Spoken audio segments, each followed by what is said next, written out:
impacted their life on and off the field. And when you're forced with that decision where you've had too much to drink, nothing more important than not getting behind the wheel, being impaired.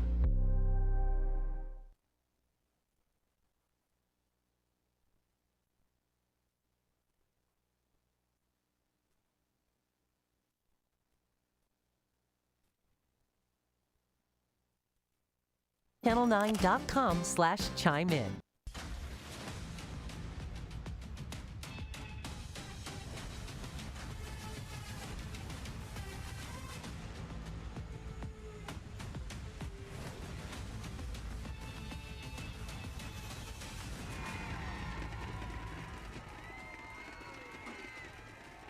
Dr. Pepper Friday Night Rivals presented by Village Volkswagen of Chattanooga. We're at Northwest Whitfield, where the Bruins welcome in the Dalton Catamounts.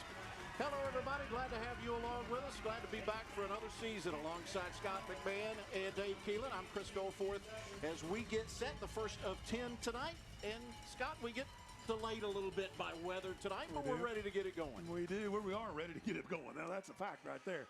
Northwest Whitfield has not won against Dalton since 2004. Last time they played, Dalton beat them 73-7. So it looks like Northwest really wants to gain a win tonight in this backyard rivalry. They don't play every single year, but certainly they'd like to get a win. Northwest comes in 2-0, Dalton 0-2 and a struggle early in the season. Let's get more on this matchup. Here's Dave Keelan. Dave? All right, guys, let's jump straight into your keys to the game presented by Village Volkswagen of Chattanooga. First up for Dalton, they are looking to have a balanced offensive attack tonight with that wing T.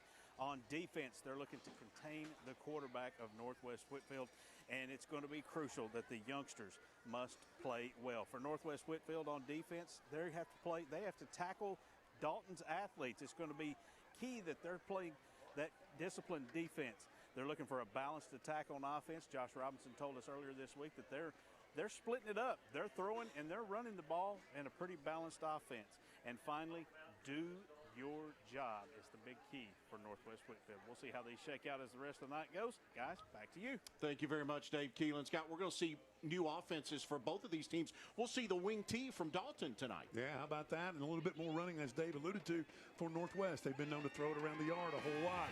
More balance is what they want this year. We'll have the kickoff when we come back to Northwest Whitfield for the Bruins and the Catamounts. After this, Dr. Pepper Friday Night Rivals presented by Village Volkswagen of Chattanooga on the CW.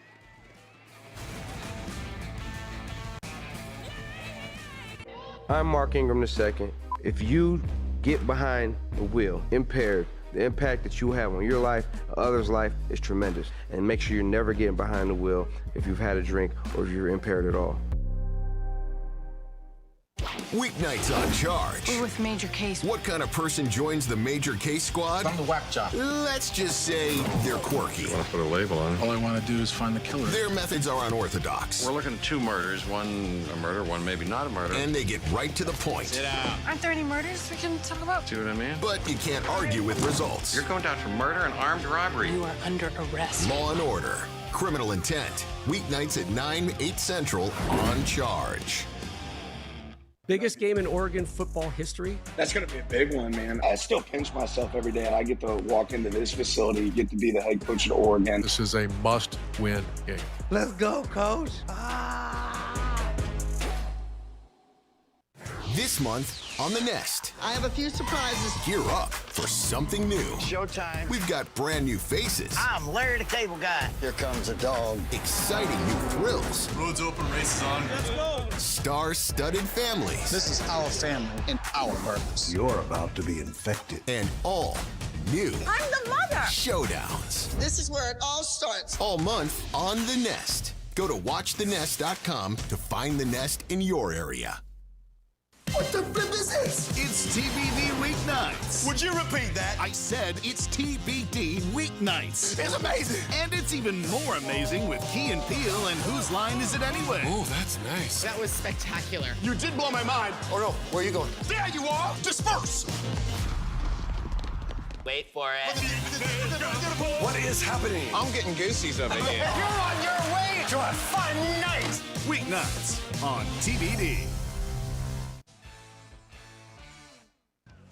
Back in Northwest Whitfield as we get set to kick it off. Dalton has won the toss, and the Catamounts have elected to receive. Scott, we just talked about it briefly there in the open. They've made the switch this year to the wing T offense. Coach Kit Carpenter said he felt like that kind of fit his personnel a little better this year, a little undersized up front. Undersized up front, and the fact that they were going to have 3 freshman contributors, wide receiver Haven Searles, quarterback Kane Woods, and running back Elijah Long. So it's an old school offense, but if you run it repetition-wise over and over and over again, it's pretty easy to learn. So I think that's probably another reason why they switched to the wing T. And Dalton will get the football here, so we'll get a chance to see freshman quarterback Kane Woods under center.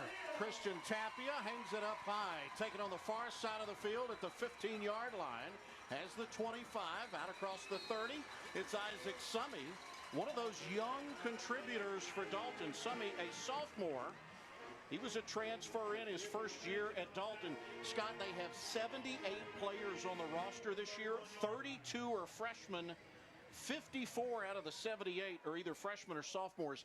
That is 69% of the roster for Dalton is either a 9th or a 10th grader. And, you know, that's the thing. They're celebrating 100 years of Dalton football this year, and I know they wish they were a little bit more experienced.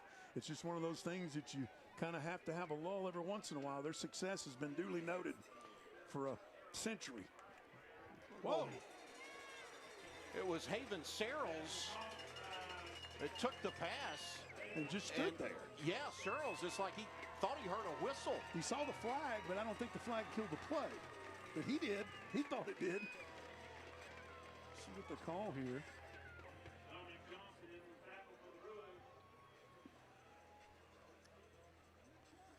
Well, Kyle just made a decision that would change his whole world.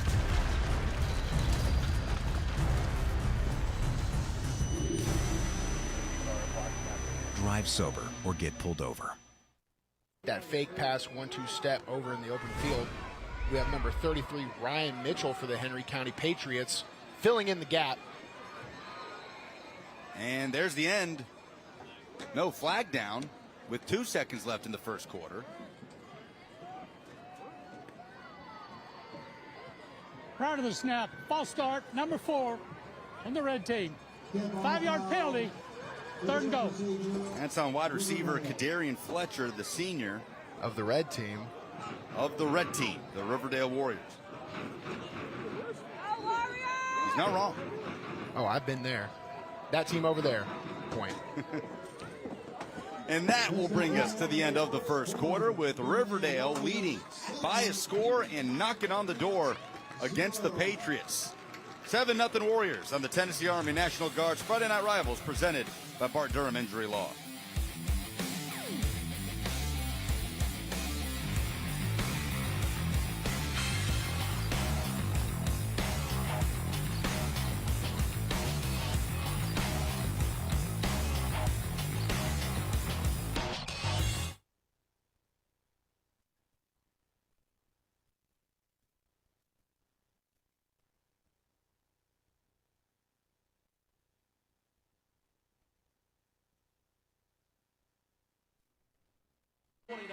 line. And that's a host of Bruins. Once again, Cade Parker, 6'1", 185. He's had 3 pass breakups on the year, but you see him pursue on the screen pass to get the ball carrier down, Summey, as fast as possible. Still long, 3rd and 11 for the Catamounts. Woods on the year had completed only 2 of 8 passes through the first 2 games. Here he is on the rollout, looking downfield. Woods throws, incomplete pass. It's 4th down, intended for Kendricks London. Overthrown, and London coming out of the backfield. He does a little bit of everything, though. Super talented guy, super athletic. London actually participated in the triple jump this past spring and was pretty doggone successful, and that's the first time he ever tried it. So a 45-foot triple jump. 45-foot triple jump. I mean, that is for the first time, you know, the first season he ever did it. Super impressive, and that's why we're going to see Isaac Summey, you know, targeted a whole lot throughout the evening. Dalton will have Adrian Gongora on to punt it away and just does get it off in time. Northwest Whitfield will watch it soar out of bounds at around the 34-yard line, and that is where the Bruins will take over. First down and 10. They'll start at their own 34 after the Dalton punt. Going to see quarterback Gavin Knuckles. He's a junior. Tremendous year so far. 23 of 40 through the air, 311 yards, 5 TDs. He's got a 58% completion percentage, 6 foot 175. And, you know, Coach Josh Robinson, said the biggest thing that he's improved over the summer was the clock in his head. We saw him last year. Scott left so impressed with him. 2,500 yards passing, 22 touchdowns a season ago. He threw for 195 in that season opening win against Cahulla Creek. Now we will see the ground game being a little more of a factor for Northwest Whitfield, but Knuckles over the middle. Pass is complete. It's Cal Manning across midfield for the first down. And if Cam London doesn't lock him up and throw him down, that is going for even further. Cal Manning, another big-time player, junior, was a running back last year. That's our CHI Memorial first down. Manning, that's his 8th catch on the year. He came in tonight with 7 catches, 99 yards, and a TD. 5'10", 175, kind of a rangy guy and a great target for Knuckles. Northwest goes on the ground. They run straight ahead with Cameron Collins. Collins, the leading rusher on the year for Northwest Whitfield. He's averaging 4 yards a carry, 121 yards. Starting lineup for the Bruins. Big Woodies brings it to you. There's Knuckles, Cameron Collins, a big contributor. Interesting to see a junior, Will Wade. Long range, great arms, 6'3" or so. And then, of course, the offensive line for Northwestern. They want to be a little bit more physical this year and be able to run the football. Here's Knuckles rolling out, being pressured. He'll drop it off short, and it's incomplete, and it's third down. Knocked down by Denzel Vasquez. He's kind of trying to throw it out of bounds, but Vasquez just got a fingernail on it and knocked it down. So third down. Josh Robinson, the head coach at Northwest Whitfield. He's the all-time wins leader at Northwest Whitfield. He told us this week they've tried to make it be a little more balanced offensively. Said he felt like Gavin Knuckles took a lot of hits last year. They want to protect him. And he said, look, when it gets cold late in the year, we want to be able to run the football and pound on people.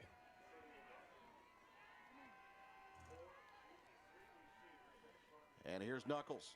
Off play action now, steps up, in trouble, avoids one, on the rollout, has to put it up, an incomplete pass. Penalty flag is thrown.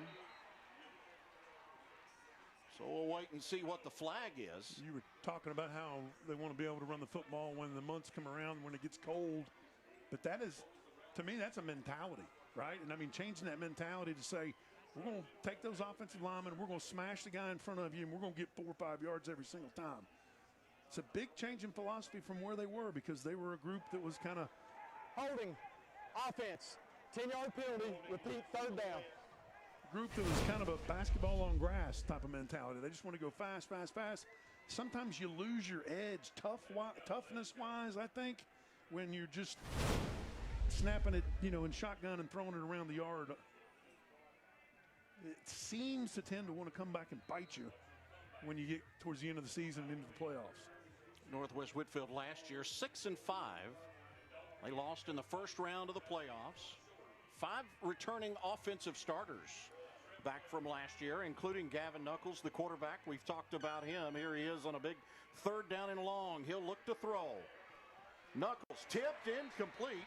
Trying to go back to Evan Jones, or trying to go to Evan Jones for the first time. An incomplete pass, fourth down.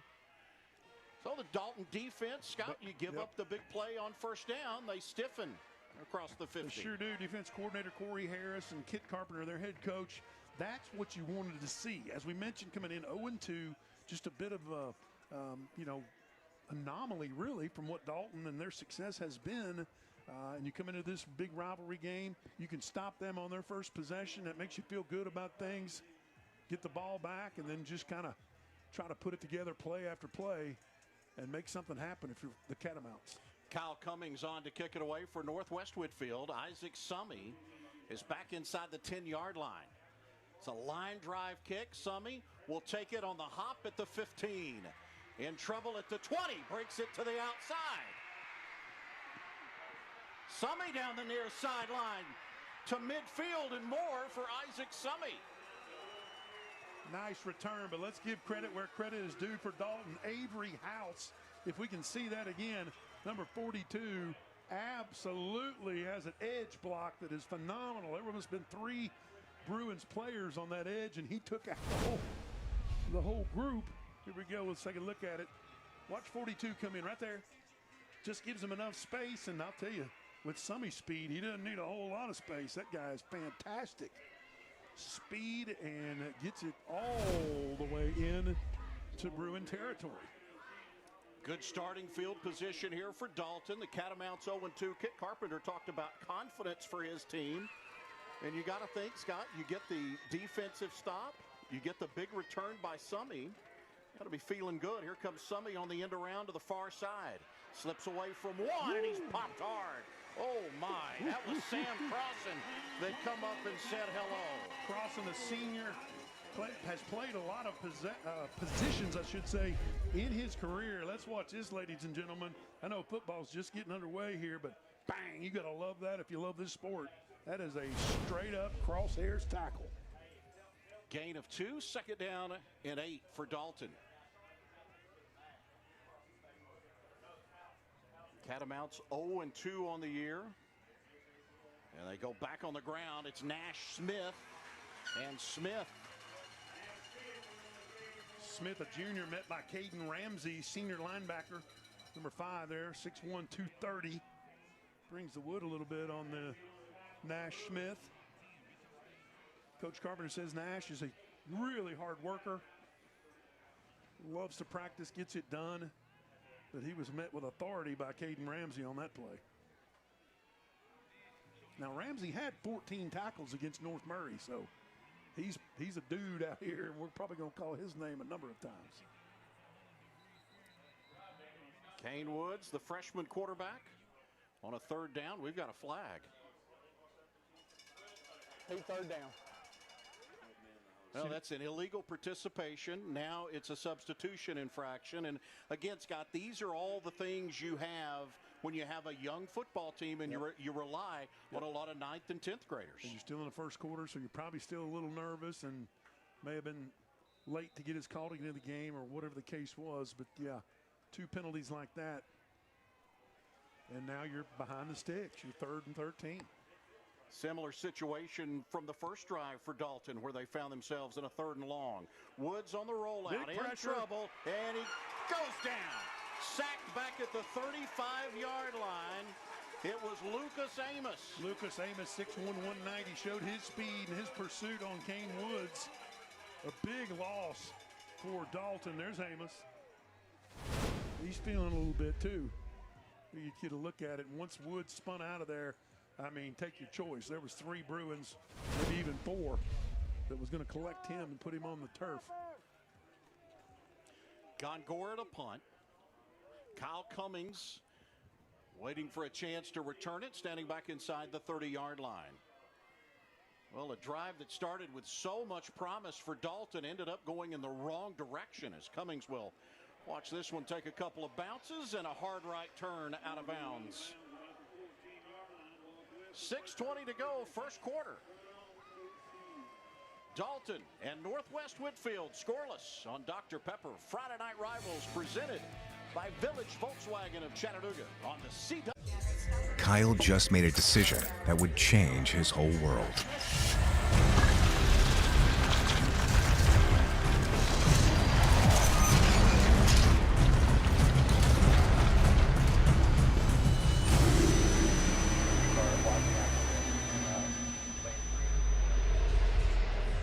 Hey, you're sober? You drive. Kyle just made a decision that would change his whole world. Drive sober or get pulled over. Weeknights on Charge. We're with Major Case. The Major Case squad is a little unorthodox. I'm the whack job. You want to put a label on it? But you can't argue with results. You're going down for murder and armed robbery. Law and Order, Criminal Intent. Weeknights at 9, 8 Central on Charge. Weeknights on Comet. Mulder. Don't even start with me. Some things just go better together. I'm your best friend right now. Like peanut butter and jelly. Rock and roll. Definitely, yeah. Yin and yang. Amazing. Mac and cheese. We got ourselves a pattern. Aliens and UFOs. Spirits and demons. Monsters and fairy tales. I'm a Grim. And a cop. And the best duo of all? You looking at me? Yeah, I am. Grim, starting at 5/4 Central. And the X-Files starting at 9/8 Central. Every weeknight on Comet. There ain't nobody else here. You must be looking at me. Visit ultimateroofing.com. Tonight and all season, the Tennessee Army National Guard joins us for the coin toss. We'll hear from them coming up later on in the show. Dalton won that toss. Catamounts have had the ball twice tonight. They've had to punt both times. Did have a big return by Isaac Summey. They couldn't turn it into points on their last possession after starting the drive in plus territory. Now they've been able to back Northwest Whitfield up after a long punt by Gongora. Yeah, actually a great punt by Dalton. Get him inside the 15, about the 14-yard line. Again, Gavin Knuckles, their quarterback. Bruins quarterback comes in.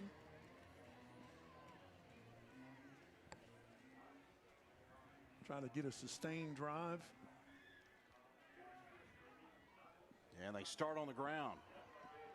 Collins spun down just after he crosses the line of scrimmage. Denzel Vasquez on the stop among other Catamounts in that, running between the tackles. Football in a phone booth, whatever they want to call it nowadays. You still got to do it, though, if you want to be successful. Cameron Collins with the longest run from scrimmage last week for Northwest Whitfield, 36 yards. Had 87 yards rushing and a touchdown against Skahulla Creek. Picks up a couple on first down. They go back to the ground. And Collins gets an outstanding push. That's a first down. Out across the 25, move it up to the 27-yard line. And a Northwest Whitfield first down. Look at that push from that offensive line. We talked about Logan Stevens, right tackle, 6'3", 250, and Caden Crisell in there at center. That's our CHI Memorial first down as you look at Knuckles getting the play from the sideline. This Dalton defense, we've talked about the 0-2 start for the Catamounts. They've allowed 64 points through the first 2 games. And once again, it's Collins straight ahead, and Collins will bully out to the 35-yard line. A steady diet of Cameron Collins. I think that's what we thought we would see tonight from Northwest Whitfield, as they would try to pound this thing on the ground a little bit. Be interesting to see, how much they, if they take different series to try and pound the thing, or do they try and be consistent with the run until until the Dalton defense tries to stop them or at least slow them down. So far on this drive, they look pretty good, like we said, with an offensive line push and running the football. Drive started at their own 14, out to the 36 now, and they stay back on the ground. Here's a penalty flag that comes in. Dalton able to stymie the run. Yeah, Catamounts had enough of that. They're like, no, you're not going to run it every single time and get positive yardage. Comes from the defensive backfield, so hold on the offense. That was Caden Ramsey on the carry. Now both teams have had their issues with the penalty flags tonight. Holding, offense, 10-yard penalty, repeat second down.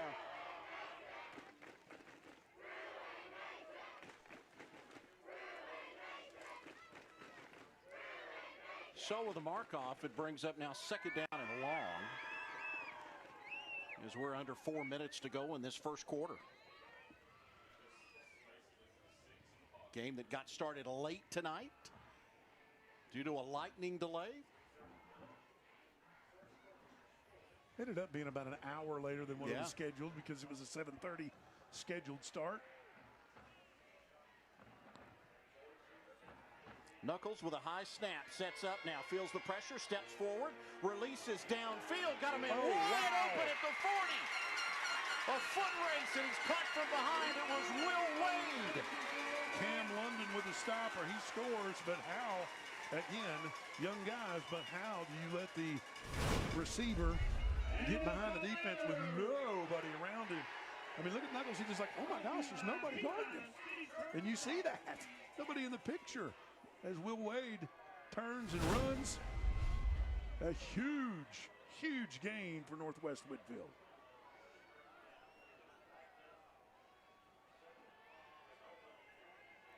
We have a penalty flag. Penalty, repeat second down. Talk about early mistakes. Give him a sideline warning, too. That'll wipe off the big throw and catch from Gavin Knuckles to Will Wade, and that'll not be popular with the Bruin faithful here. That is essentially an 85-yard penalty. I mean, 90-yard penalty, however you want to look at it. Brutal.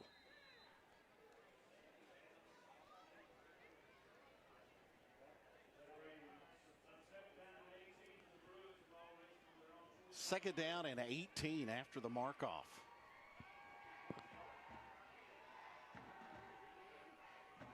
Knuckles. Short throw, batted down. Reaching up with a hand, it was Peyton Starling. Peyton Starling, one of their big stud ducks on defense. Great athlete, super quick. You could see right there because he made the tip play, but his eyes are up even though he's engaged in the block. Gets his finger on it. He's able to change the trajectory of the ball, and it falls harmlessly to the turf. So Dalton with another nice play. Starling with 16 tackles in the season opener for Dalton, a two-way player a year ago. Interesting to note, Scott, about the Catamounts. They're two platooning this year. Very few guys playing both ways. Knuckles again under pressure, steps up now. Hit as he releases downfield. He just slings it out of play. Big pressure from the Dalton front. Knuckles had nowhere to go with it. And the Bruins will be set to punt again.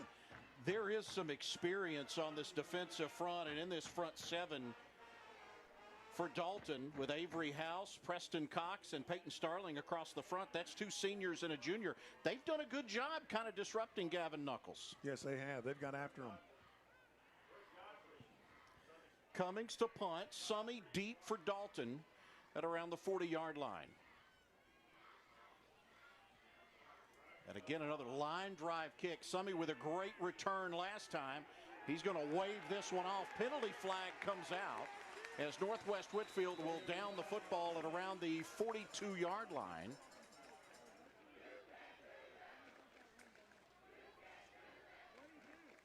We'll see what the call is from the officials as they will discuss it. It'll go against Dalton. A block in the back, the early indication. And, there was no return on it either, so. Being the return, block in the back, receiving team. Be a 10-yard penalty, first down. Dalton ball when we return back to Northwest Whitfield. Still scoreless, 2:13 remaining first quarter. Dr. Pepper Friday Night Rivals presented by Village Volkswagen of Chattanooga on the CW. Kyle just made a decision that would change his whole world.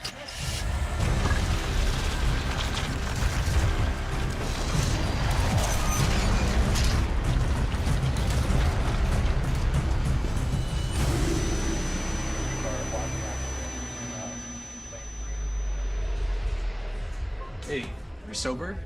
You drive. Kyle just made a decision that would change his whole world. Drive sober or get pulled over. Weeknights on Charge. We're with Major Case. What kind of person joins the Major Case squad? I'm the whack job. Let's just say they're quirky. Want to put a label on it? All I want to do is find the killer. Their methods are unorthodox. We're looking at 2 murders, one a murder, one maybe not a murder. And they get right to the point. Sit down. Aren't there any murders we can talk about? See what I mean? But you can't argue with results. You're going down for murder and armed robbery. You are under arrest. Law and Order.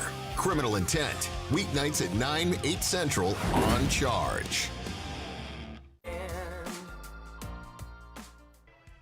Be sure to stick around for our halftime report presented by Ultimate Roofing. We'll hear from our friends at Dr. Pepper, plus Dave Keelan checking out what's on the lot at Village Volkswagen of Chattanooga. Of course, Dave would work that where he gets to go test drive the cars, Scott. Of course. Yeah. I mean, geez. Yeah. Scoreless here in the first quarter, 2:36 remaining. Dalton taking over after a Northwest Whitfield coupled with a penalty, and the Catamounts start at their own 32-yard line. Dalton with a freshman quarterback in Kane Woods. And here's Summy on the end around. Summy finds a seam. And he's finally wrestled down at the 40-yard line. Sam Crossan was the initial hit and then hung on as his Bruin teammates came up and helped him with Summy. Here, we'll take a look at it. 26 right there, just hanging on for dear life. Gets him down on the ground, but Crossan made the game-clinching tackle to seal the win for Northwest Whitfield last week against North Murray. He's a great story, Scott. Young man that lost his mother and has just had a fantastic start to this season. His mother passed away last April. As again, Dalton will try to stay on the ground. Ball gets ripped out. They're going to rule him down. It was Crossan again, ripping it out. Crossan also a pitcher on the baseball team, pretty good. So 3rd down and 1 for Dalton. Catamounts have completed 1 pass so far in this quarter. They'll line up tight here. Single receiver split to the top of your screen on a 3rd down and 1. Summy comes in motion.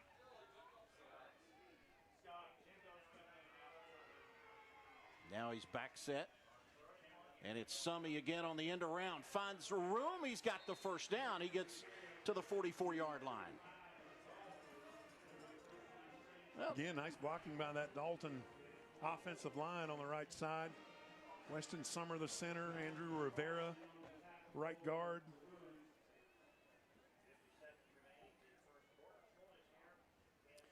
CHI Memorial 1st down for the Catamounts.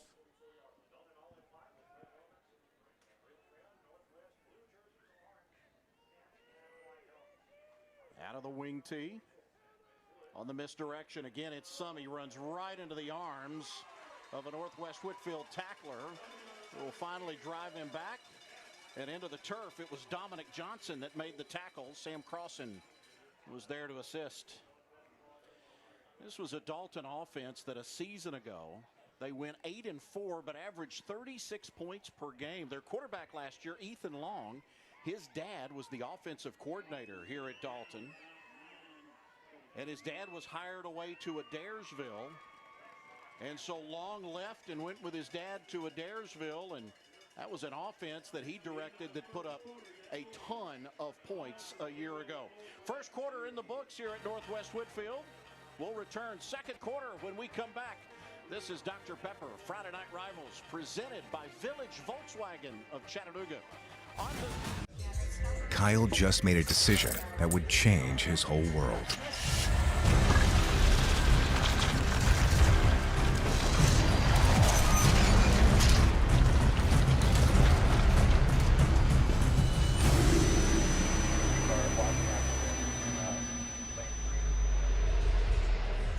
Hey, you're sober?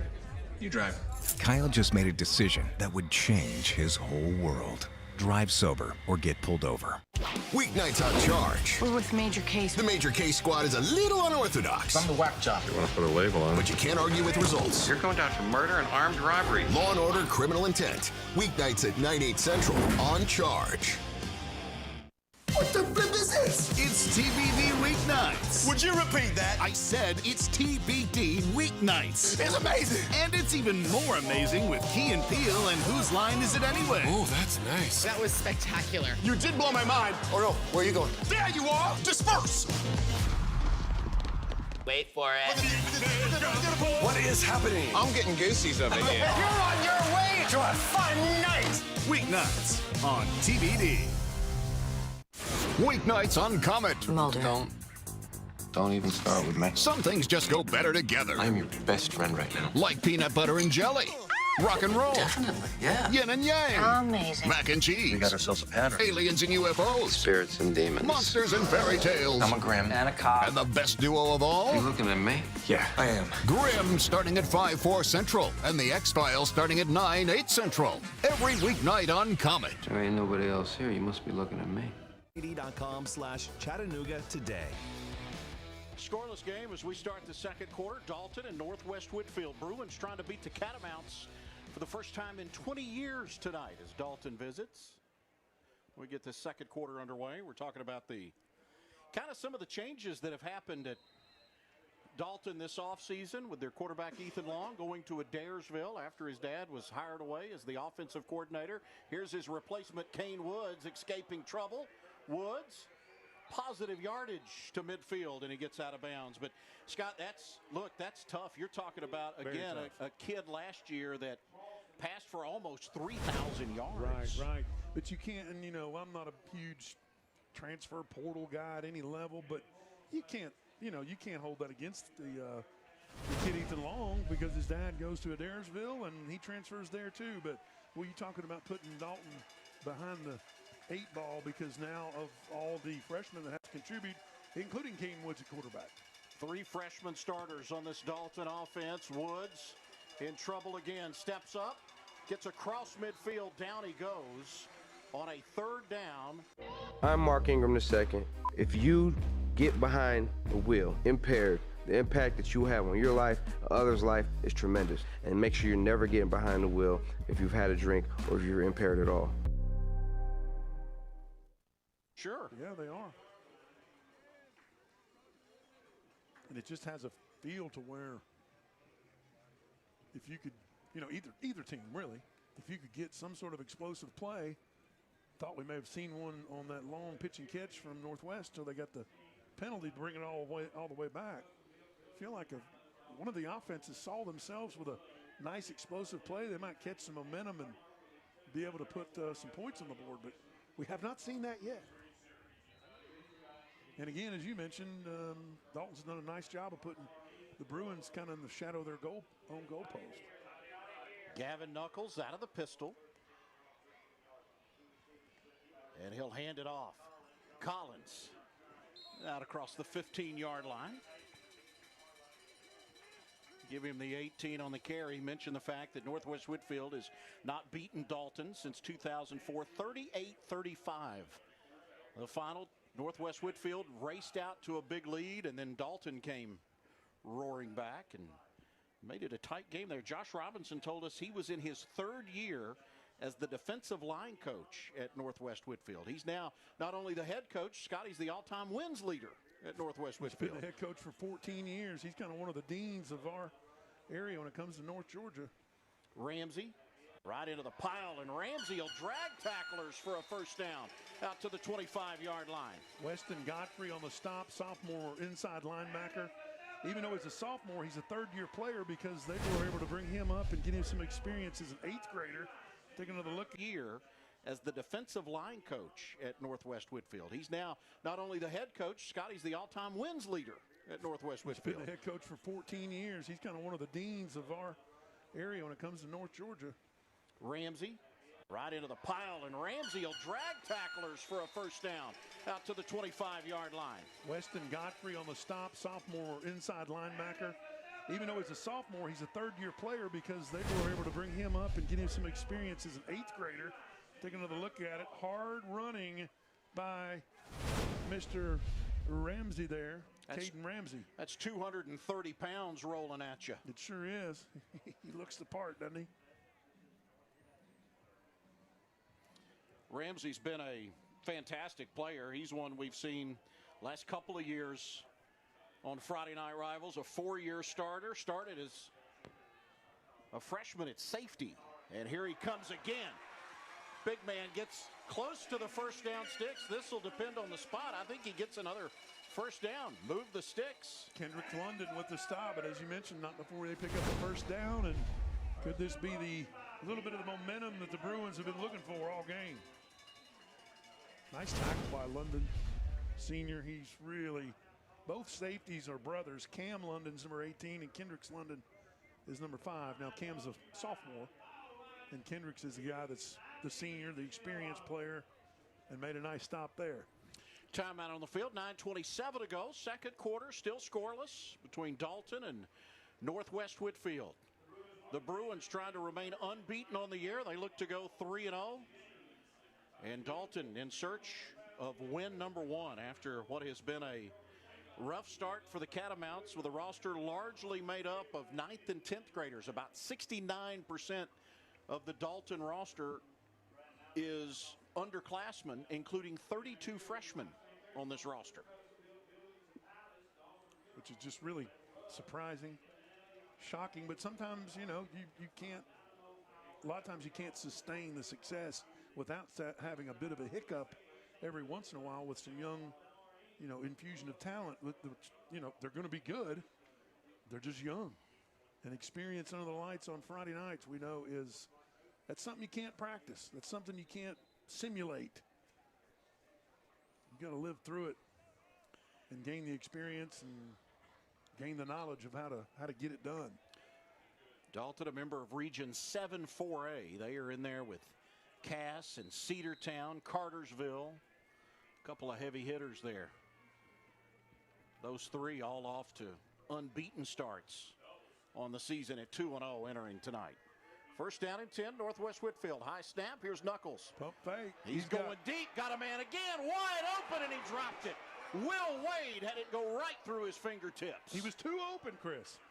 There was not a defender. So if I'm Dalton, I'm thinking, what's going on here? This is twice, and twice we've been bailed out. One by a penalty and one just by sheer luck. I mean, that hit Will Wade right in the hands, and he is absolutely frustrated with himself. Now, don't get me wrong. You're running full speed like that, and it's over your right shoulder. That would have been a heck of a catch. But again, no defender around, so he could hear that crowd rising to its feet. Got a little pumped up, did the junior. 6'3", 180 pounds. Another baseball guy for Northwest Whitfield. Second and 10 from the 37, Knuckles. Rolling right, throws on the run, caught in stride. Across midfield to the 40-yard line, Ken Douglas made the reception. Ken Douglas, Frank Adangano made the stop. It was one-on-one across the middle here. We'll take another look at it. Ken Douglas just right in front of the defender. Check in downstairs with Dave Keelan. Dave? Yeah, Chris, Will Wade just came to the sideline, and Josh Robinson came over to him, just kind of gave him a little pat on the shoulder, gave him that little reassurance, told him, said, everything's okay, just settle down. I think he's letting his wide receiver know that it's okay. You can make a mistake. We can let you get up. We can let you get past this. They know that they've got something there. We'll see how that plays out the rest of the game. And you want his head in the game, you know, when it comes to the third and fourth quarter. Collins goes crashing down to the 29-yard line. I think that old school coach blasts the player for making a mental mistake or not being able to come up with a handle on the football. I don't believe players nowadays respond that well to that. Some will, but for the most part, I think the majority wants a little bit of support and, like you said, Dave, a pat on the back. Kyle just made a decision that would change his whole world.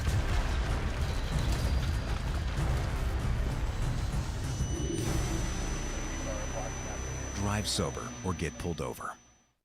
Was arrested after allegations were brought to the attention of the department's Internal Affairs Bureau. He's facing multiple counts, including battery on a protected person. Menon has been employed with Metro since 2014, so for about 10 years, and this investigation is ongoing. We have new information tonight about the transformer fire out near Boulder City that we brought you as breaking news here at 6 last night. It was burning near the Interstate 11 mile marker 9 exit.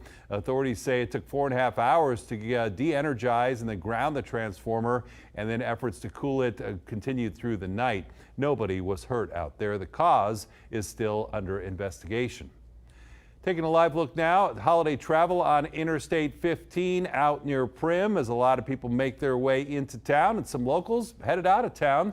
Busy summer travel season is wrapping up this weekend. Millions of Americans expected to hit the road or take to the skies. The worst travel times for the weekend from 2 to 6, so just earlier today, and then again on Monday from 11 until 8 p.m. Labor Day is also the wrap-up of the 100 deadliest days of summer between Memorial Day and this Labor Day weekend. Traffic fatalities tend to spike, and this year has been no different. News 3's Denise Rosh is live near US 95. And Denise, speed and impairment are still the top factors. Yeah, Jim, and certainly this week has already been a bad one. 3 people killed in 3 separate crashes. At least one of those is being investigated as DUI. Now tonight, Our highways, well, we could see a little bit of congestion as Southern Nevadans hit the road for Labor Day. And the message is please drive responsibly. I'm sportscaster Rob Stone. Back in my college days, my best buddy and I, Well defended by Adrian Gongora.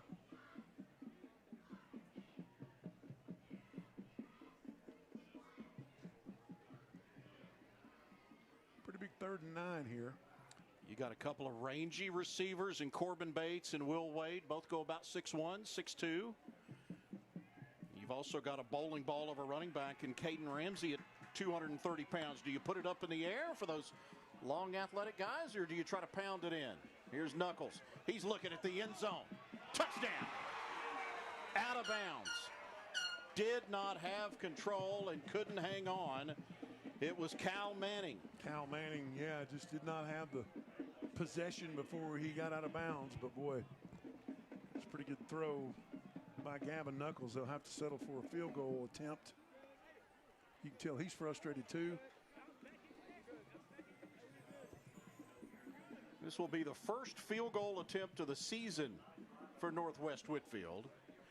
It is a 30-yarder for Neri Martinez. Martinez has been perfect on his extra points. His first field goal attempt is no good. Wow. And if you're Dalton, you can hear the Dalton assistant coaches beside us. They feel like they dodged a bullet on that possession there to come away with 0 points. Wow. Still scoreless midway through the second quarter. Dr. Pepper, Friday Night Rivals, presented by Village Volt. I'm Mark Ingram II, Heisman Trophy winner, 12-year NFL veteran. You know, my father was incarcerated, and he always told me that he made mistakes so I wouldn't have to learn the hard way like he did, because he did that for me. If you get behind the wheel, impaired, the impact that you have on your life, others' life, is tremendous. So we have to make sure we're making a positive impact. Life is short, and make sure you're never getting behind the wheel if you've had a drink or if you're impaired at all.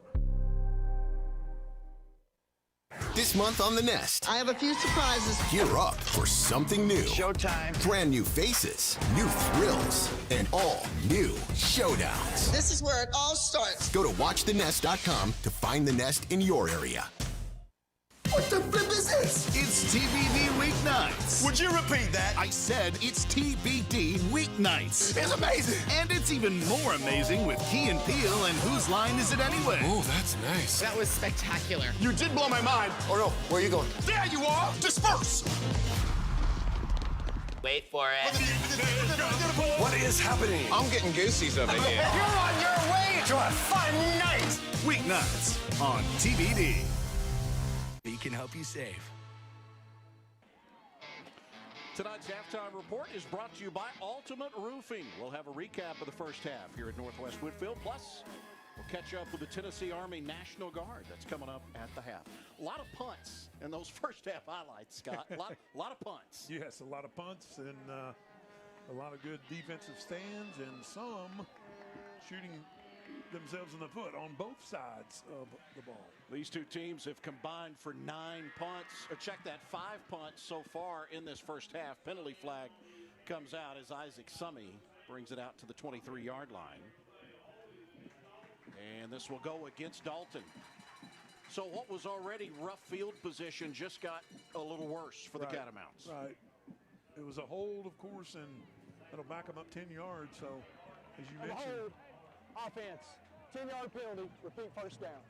Ball was at the 20, now you're going to be at the 10. Need to go 90 yards for a touchdown, or see if you can put some kind of points on the board.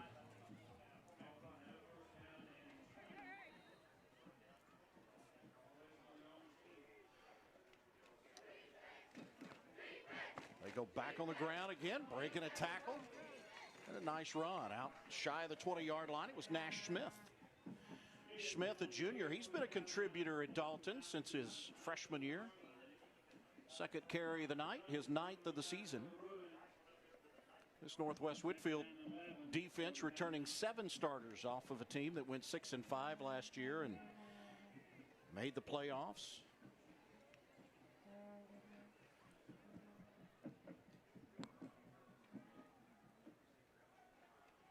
Smith still in the backfield with Woods. Here's Woods off play action now.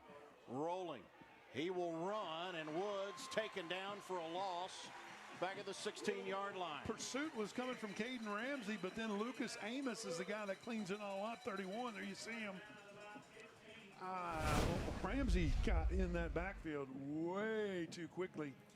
There you see him flushing Kane Woods out, and then boom, Amos, 6 foot, 190-pound junior, comes in and closes the door. That's the second sack of this first half by Lucas Amos. And again, you're looking at, him playing with a cast on his left hand, left wrist. It is nice that it's orange, so it matches the orange and blue of Northwest Whitfield. Nice color coordination, Mr. Amos. Woods again looks to throw again, being pressured. Puts it up, and it's batted down. Intended for Kyle Cummings. Cummings wanted pass interference. And no flag. Cummings gets, kind of jumps over the defender, not making contact, but was enough to deflect it to incomplete. Sophomore Kyle Cummings plays corner for them. You get a look at it here. And once he starts just kind of running around like that, you're rolling to your left, you're not going to have near the strength that you need. He's lucky that didn't get picked off. But it was with, two intended targets around Kyle Cummings. Gongora on to punt as Northwest Whitfield has 2 back, hoping for a chance to return it from midfield. With the return, it's Cade Parker. Parker still on his feet at the 40, and he'll finally be slung down as he was thrown backwards. Nash Smith credited with the tackle. So we've had 6 punts tonight and a missed field goal between these two teams. We're really hot now. 4:44 to go, first half. Dr. Pepper Friday Night Rivals returns, presented by Village Volkswagen of Chattanooga. Kyle just made a decision that would change his whole world.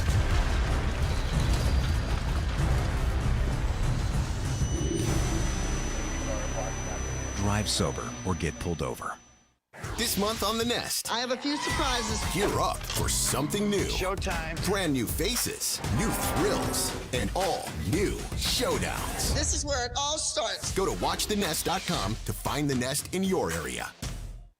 What the flip is this? It's TBD Weeknights. Would you repeat that? I said it's TBD Weeknights. It's amazing. And it's even more amazing with Key and Peele and Whose Line Is It Anyway? Oh, that's nice. That was spectacular. You did blow my mind. Oh no, where are you going? There you are! Disperse!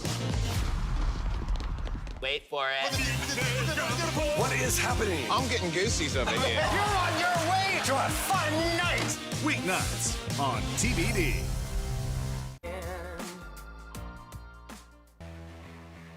Back at Northwestern, Chris Goforth alongside Scott McMahon. Dave Keelan's down on the field, a scoreless first half. Again, we've seen these two teams combined for 6 punts and a missed field goal in the first half. Now, Northwest Whitfield taking over following a Dalton punt. Scott, they've got an opportunity now with 4:44 to go in this first half. You get points here. Northwest Whitfield will get the football to begin the third quarter as well. Yeah, we talk about that all the time, the double up. If you can put points on the board right before the half and then get the second half kickoff, it's really giving you a great chance on 2 possessions without the other team touching it. But like I said, 4 minutes 44 to play here, so plenty of time. And both teams searching for that break, whether it be a long pass downfield for Northwest Whitfield or some sort of maybe a turnover if you're Dalton's defense.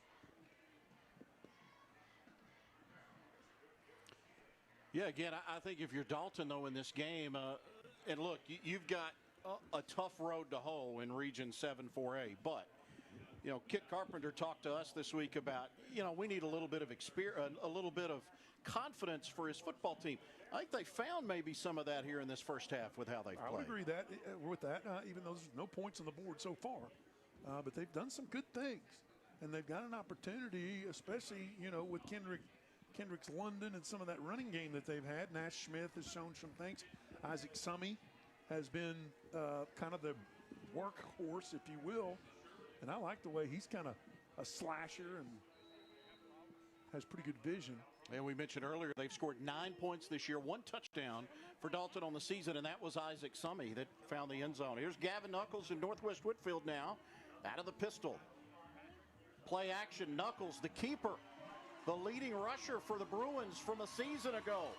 Scampers down the sideline and gets out of bounds for a first down. Wide open around that end, too. That was well designed by the Northwest offense. Offensive coaches, and you'll see, take another look at it here. You forget that, hey, wait a second. Knuckles can run, too. Coming into the game tonight, 10 carries, 68 yards. My Hickson Math says that's 6.8 yards a carry, 1 touchdown. Oh, you cheated. Saw you use the calculator. I'm fast like that. You're not slipping that one by anybody, fast pal. fingers right there, buddy. You are not slipping that past anybody. But anyway, that's something you can put in the memory bank to come back to a little bit later on in the game, I believe. Here's Knuckles looking to throw. He's airing it out up What top, a dart. wide open. This time he holds on. Touchdown, Will Wade. What a dart. It was the defender just happened to fall down on that. Adrian Gongora. Take another look at it. Watch the spin on this football. That is on the money. A dart to Will Wade from Gavin Knuckles. And they put their first points on the board, looking for an extra point. A 28-yard touchdown pass. And that's the thing is, you know what? You can run the football and you can talk about how you want balance and all that stuff. But with Gavin Knuckles, you also still have that quick strike offense that they just showed. And look at Wade. What is that? A left-handed Wade throwing for the 2-point conversion attempt. And it's incomplete. I like the catch by Wade, but he's no Steve Young. 6-0 your score. Northwest Whitfield leads Dalton. 4:28 remaining in this first half. Man, that was a quick strike. Well, get a look at it on the replay. And once again, Will Wade finds himself. Defender falls down, and he is wide open. And he's so happy he made the catch. He's like, we had the penalty on the long play. We had the drop pass. Bang, look at me, I'm in the end zone. Wade 6'3", 180, as we mentioned, long, rangy type receiver. He's a junior, great speed, really solid athlete, also a baseball player, and he gets that touchdown for Northwest Whitfield. Squib kick. Take it on a high hop. Here's Summey from the 15. And Summey headed in the wrong direction. Pursuit. Dropped back at the 11. Sam Crossan. Crossan with a nice pursuit. That Food City kickoff went nowhere. Summey had the football and then had nowhere to run. So he starts to spin out of tackles and then just basically spun right into Sam Crossan. So tough field position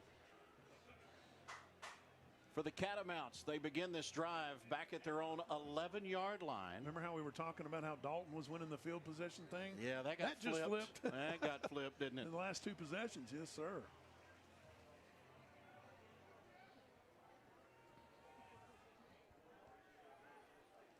Woods will give it to Summey. Summey gets to the 14-yard line. Ball came free late. They're going to say he was down.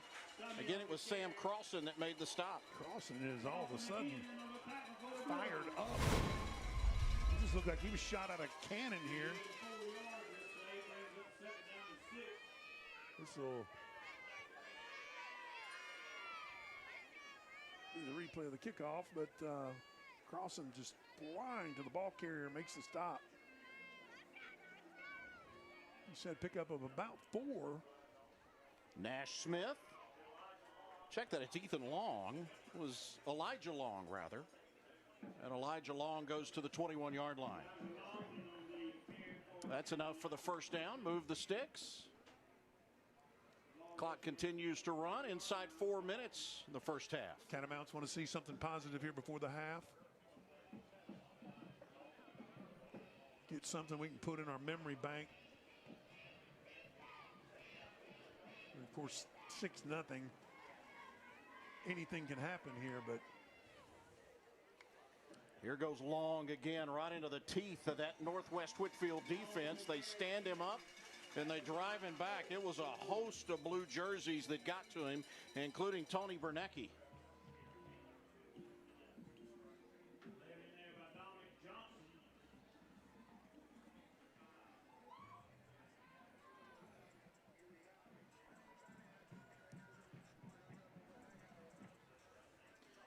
So it becomes a second down.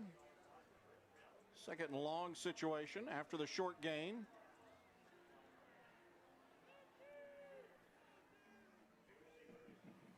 Woods on the option. The pitch out to the corner.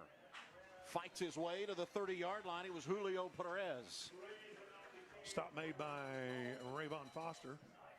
Perez, senior cornerback. That was a freshman making a pitch out to a sophomore.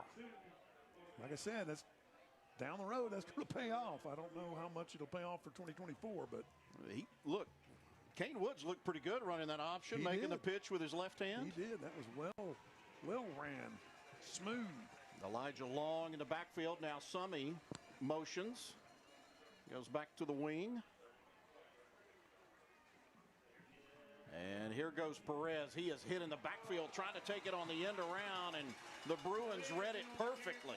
It's crossing. Once again, and Caden Ramsey, those two guys are just big-time leaders of your defense, both kind of linebackers that really hit you hard and really pursue the ball carrier, as you can see on that play.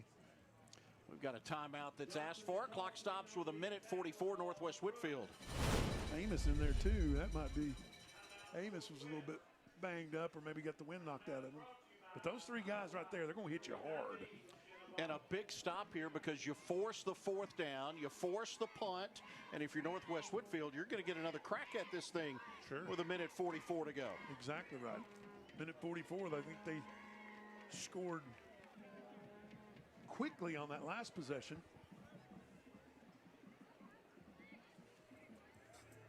We invite you to stick around after the game tonight. You can get all the latest scores and the highlights on the Sideline Spotlight, 10:30 on Fox Chattanooga, 11:30 on News Channel 9. Get all the high school previews, a look at what's coming up in the SEC. Big day of college football tomorrow as well. That follows us here at Northwest Whitfield. 1:44 to go, first half.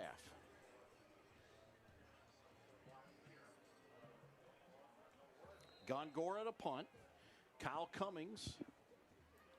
Now they bring two back as returners. Cade Parker on the near side. Oh, and again, he's going to keep it around the end. The fake punt. He gets to the 35-yard line and the first down. Adrian Gongora. That's the one thing I love about the rugby style punt, because you can kind of read it. You know, and I don't know if his coach gives him the green light to read that. That may have been a fake from the beginning, but once he gets to the edge, he's like, okay, I can get to the first down, and certainly does with really no problem. And a gutsy call by Kit Carpenter, the head coach at Dalton. They had a failed fourth down attempt inside the 5-yard line against North Murray. And sometimes if you've got enough guts to call something like that, it gives confidence to, you know, your team, and they can catch a spark. Woods off play action. He'll throw now. The freshman airing it out downfield and dropped. Incomplete at around the 45-yard line. He was throwing for Kendricks London. And by no means was that some sort of easy catch, but that, I'll tell you what, Kane Woods placed that nicely in a place where London could catch it, or at least have the only opportunity to try. Defender had no chance to knock it down or intercept that. Cade Parker in coverage for Northwest Whitfield. See what the call is on the flag.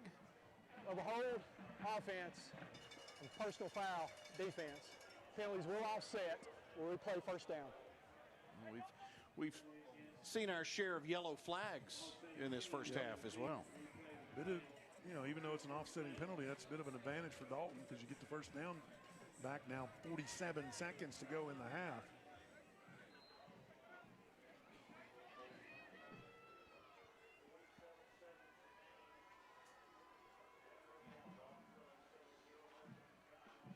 Here's Woods. Back to throw, and he'll decide to run. Woods into the open field, tripped up as he crossed the 45. Again, another penalty flag with 39 seconds to go. Straight up holding. If we look at it again, I mean, offensive lineman just had both hands on the defender. It was pretty obvious, pretty blatant, to be completely transparent. It's Dalton offensive line. Offense. 10-yard penalty. Repeat first down. They've had to replace 3 starters up front. Not just replace 3 starters, Scott, they're replacing 3 guys that started for 3 years. Right in the middle of that offensive line. It's center and both guards. And you can't fake experience. Not at all. So now you're 1st and 20, and again the clock ticking. Approaching 30 seconds left in the second quarter. Woods on the screen. It's his man. Slips through 1, and he's upended. It was Haven Searles who made the catch. Getting back to the original line of scrimmage. Looks like Dalton may have called timeout. So Dalton will stop the clock. 22 seconds left. Northwest Whitfield with a 6-0 lead.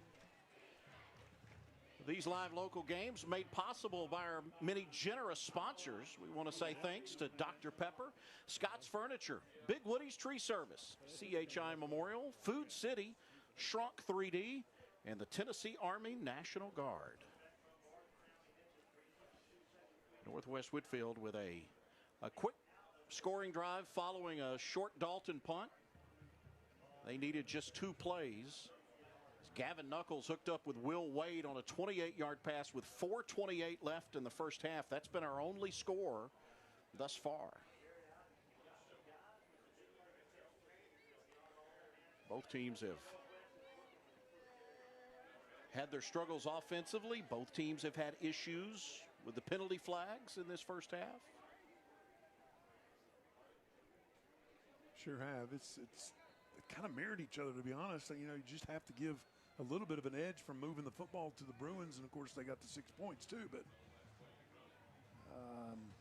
both teams have had their fair share of moments of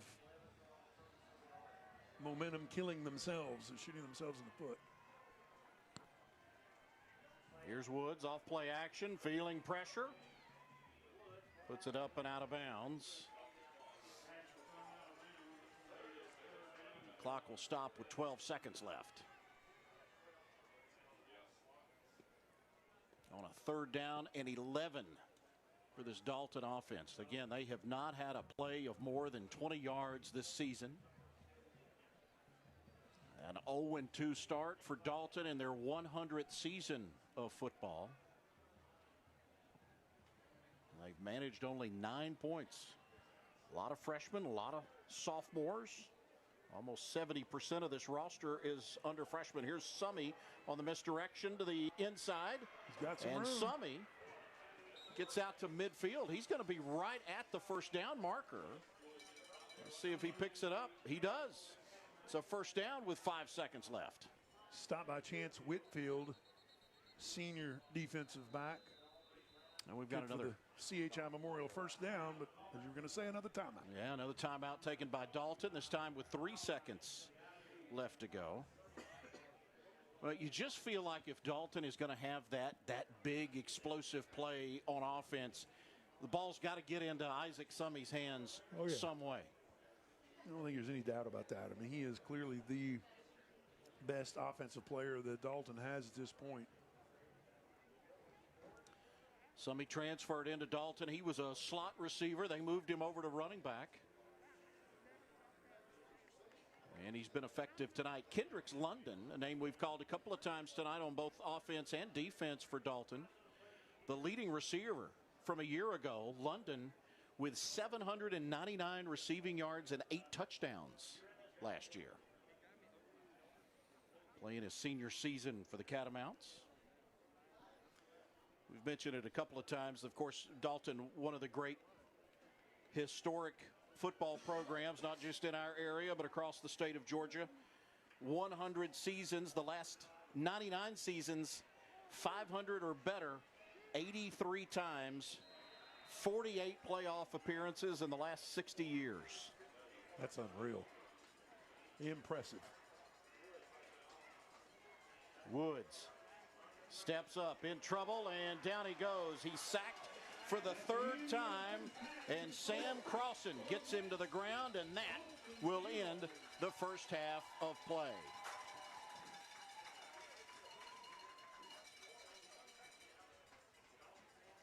Six 0 Northwest Whitfield leading the Dalton Catamounts. As the first half comes to a close, Northwest Whitfield with a 28-yard touchdown pass late in the second quarter. And right now, that is the difference in this game. They went for two and could not convert. And so it's 6 0. Let's go downstairs, check in with Dave Keelan.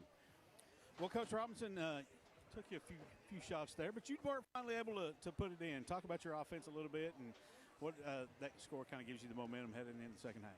I think Gavin's throwing the ball magnificent, and I think our O-line's blocking. We've dropped a couple. We've had some penalties, shot ourselves in the foot.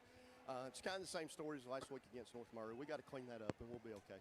Defense playing well right now. We are. They have some, 9 is slippery as all get out, and 5 is a really good play. Quarterback scramble's hurting us a lot. We got to sharpen up, but I'm proud of where we're fitting at right now. I saw you talking to Wade over here, just kind of talking him off the ledge a little bit there, but what did you say to him in that play? I mean, we got a lot of new guys at receiver, and they're really talented, and you're going to make mistakes. Like, get ready, we're going to throw you another ball, and he did and caught a touch. That's part of it. They're young. They want to do the best. Good luck second half. Thank you. Coach Josh Robinson, the head coach of the Northwest Bruins. Guys, back to you. Thank you very much, Dave Keelan. We head to the half. It's a 6 0 lead. Northwest Whitfield over Dalton. The ultimate roofing halftime report coming up next. You're watching Dr. Pepper Friday Night Rivals presented by Village VW of... I'm Mark Ingram II, Heisman Trophy winner, 12-year NFL veteran. My father was incarcerated, and he always told me that he made mistakes so I wouldn't have to learn the hard way like he did, because he did that for me. If you get behind the wheel impaired, the impact that you have on your life, others' life, is tremendous. So we have to make sure we're making a positive impact. Life is short, and make sure you're never getting behind the wheel if you've had a drink or if you're impaired at all. This month on The Nest, I have a few surprises. Gear up for something new. Showtime. Brand new faces, new thrills, and all new showdowns. This is where it all starts. Go to watchthenest.com to find The Nest in your area. What the flip is this? It's TBD Weeknights. Would you repeat that? I said it's TBD Weeknights. It's amazing. And it's even more amazing with Key and Peele and Whose Line Is It Anyway? Oh, that's nice. That was spectacular. You did blow my mind. Oh, no. Where are you going? There you are. Disperse. Wait for it. What is happening? I'm getting goosies over here. You're on your way to a fun night. Weeknights on TBD. Weeknights on Comet. Mulder. Don't even start with me. Some things just go better together. I'm your best friend right now. Like peanut butter and jelly. Rock and roll. Definitely, yeah. Yin and yang. Amazing. Mac and cheese. We got ourselves a pattern. Aliens and UFOs. Spirits and demons. Monsters and fairy tales. I'm a Grimm. And a cop. And the best duo of all. You looking at me? Yeah, I am. Grimm starting at 5/4 Central. And the X-Files starting at 9/8 Central. Every weeknight on Comet. There ain't nobody else here. You must be looking at me.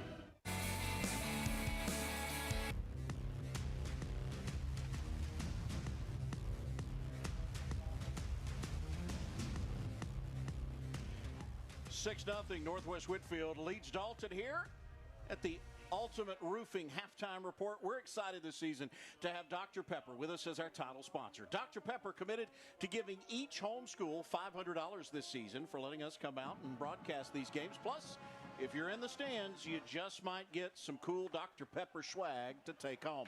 Let's head down to the field. Dave Keelan standing by with Kenny Reimer. Dave? That's right. It's one of our mayors of Fansville here in North Georgia, and that's Kenny Reimer. Kenny is the North Georgia representative for Dr. Pepper. Kenny, it's good to have you back again this year. Dr. Pepper, we can't do it without you. What does it mean to be coming out to a lot of these high schools, especially the ones that you visit pretty much on a daily basis, to come out and be a part of high school football here with Friday Night Rivals? Dave, we're glad to be out here. I think it's our most exciting thing for me and Dr. Pepper due this fall. Coming, cooler temperatures, and Friday night football. We're just so glad to be a part of Friday Night Rivals. And it just doesn't get any better than having a nice, cold, crisp Dr. Pepper right here at the old ball field. Absolutely, it don't get any better. So, Kenny, you've been one of the fixtures for Dr. Pepper and Coca-Cola here in North Georgia. Talk to us a little bit about careers with Dr. Pepper. You've made a career of this. People that are looking for a career, tell us about Dr. Pepper. Dave, I've been 18 years, I think now, coming up with Coca-Cola Dr. Pepper, and it's if you hadn't been to college or didn't want to go to college, maybe you're in high school or something, it's a great company to get in and work hard and move yourself up from running routes into management. And then if you have a college degree too, it's a great place for that as well. Kenny, always good to see you. Thank you for being a part of this. We appreciate you. Dave, look forward to it every year. Thank you. Good deal. Kenny Reimer, he is the mayor of Fansville for Dr. Pepper here in North Georgia. Guys, back to you. All right, thank you very much, Dave Keelan. Earlier this week, I had the chance to visit with the Tennessee Army National Guard. Let's take a look.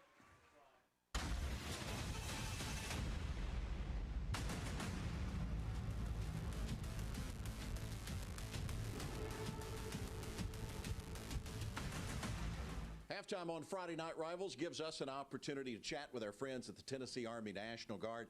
Joined again this week by Sergeant Bass. Sergeant, always great to see you, and good we get a chance to catch up for a little bit. Tell us a little bit about what makes the Tennessee Army National Guard different from other branches of the military.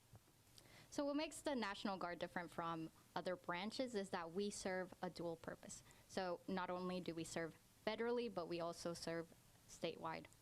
Meaning that you're locally involved in your communities, you're out there, you're helping your friends and neighbors.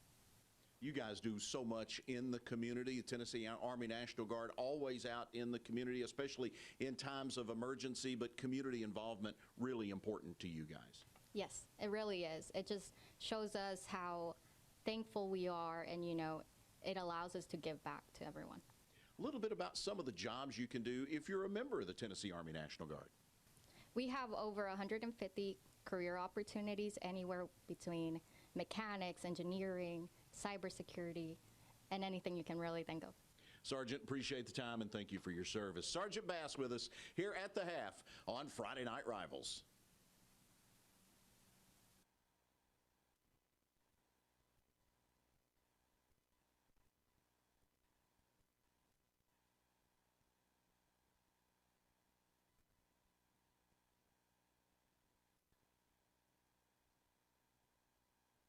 I'm Mark Ingram II.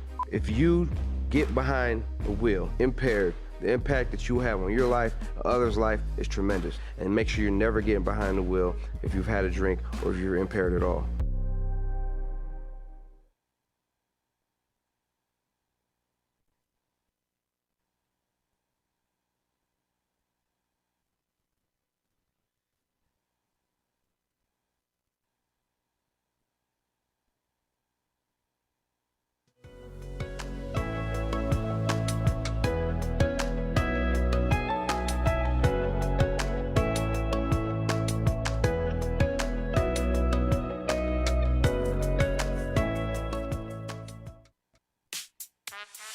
Are you investing in municipal bonds? Let Assured Guaranty Bond Insurance guarantee your principal and interest payments. Assured Guaranty, a stronger bond. From Roger Federer and the new RF collection by Wilson comes an elegant and powerful racket designed with you in mind. It's a racket for pro players, but also recreational players. It's the RF01 Pro, available now at the Tennis Shop at tennisshop.com. Check out Roger's racket and our wide selection of gear, sportswear, and much more. For the RF01 Pro and everything a tennis fan needs, go to the Tennis Shop at tennisshop.com. Light it.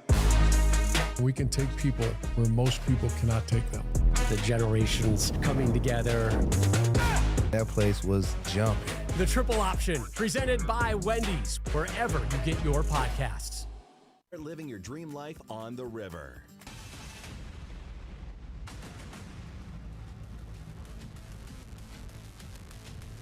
We're back on Dr. Pepper Friday Night Rivals presented by Village Volkswagen of Chattanooga, and all season long I'm going to be joined by General Manager here at Village Volkswagen of Chattanooga, Shannon Harris. Shannon, we appreciate you being a part of Friday Night Rivals this year.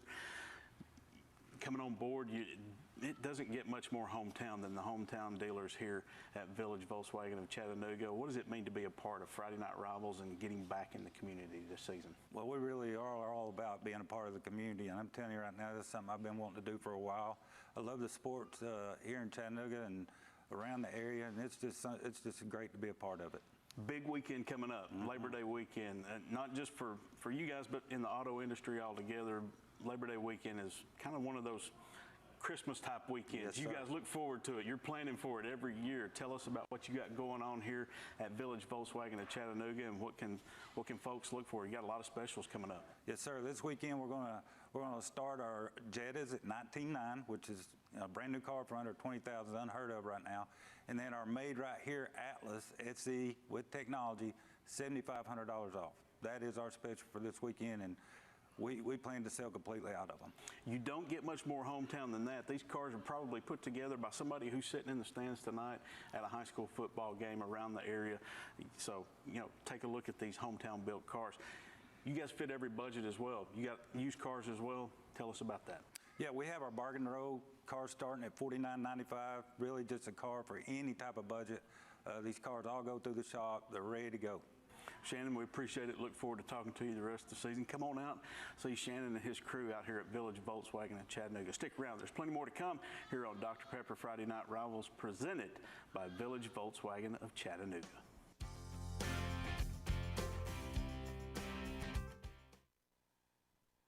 I'm sportscaster Rob Stone. Back in my college days, my best buddy and I, we had some drinks. Those red lights appeared right behind you. There is nothing like the fear that it puts in you. Put the keys away and live to play another game. From Roger Federer and the new RF collection by Wilson comes an elegant and powerful racket designed with you in mind. It's a racket for pro players, but also recreational players. It's the RF01 Pro, available now at the tennis shop at tennisshop.com. Check out Roger's racket and our wide selection of gear, sportswear, and much more. For the RF01 Pro and everything a tennis fan needs, go to the tennis shop at tennisshop.com. Weeknights on Charge. We're with Major Case. The Major Case squad is a little unorthodox. I'm the whack job. You want to put a label on it? But you can't argue with results. You're going down for murder and armed robbery. Law and Order Criminal Intent. Weeknights at 9, 8 Central on Charge. That was as good a football as I've ever seen in my lifetime. NFL talent all over the field. 7 national titles. Only ones that I remember is all the plays from the ones that we lost. It just haunts you all the time. Weeknights on Comet. Amazing. Some things just go better together. I'm your best friend right now. Like aliens and UFOs. Spirits and demons. Monsters and fairy tales. I'm a Grim and a cop. And the best duo of all, Grim and the X-Files, every weeknight on Comet.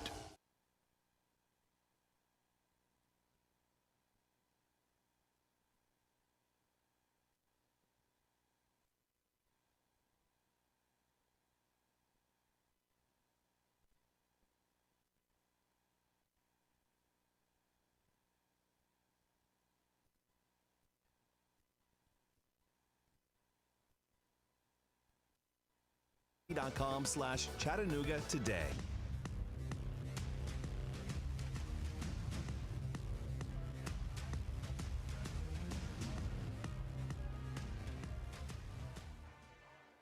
We're back in Northwest Whitfield with the Ultimate Roofing halftime report. Let's take a look at some first half highlights. Northwest Whitfield with a 6-0 lead over Dalton. The Bruins come out. They were fired up and they were ready to go to start this game, as they have not beaten Dalton in 20 years.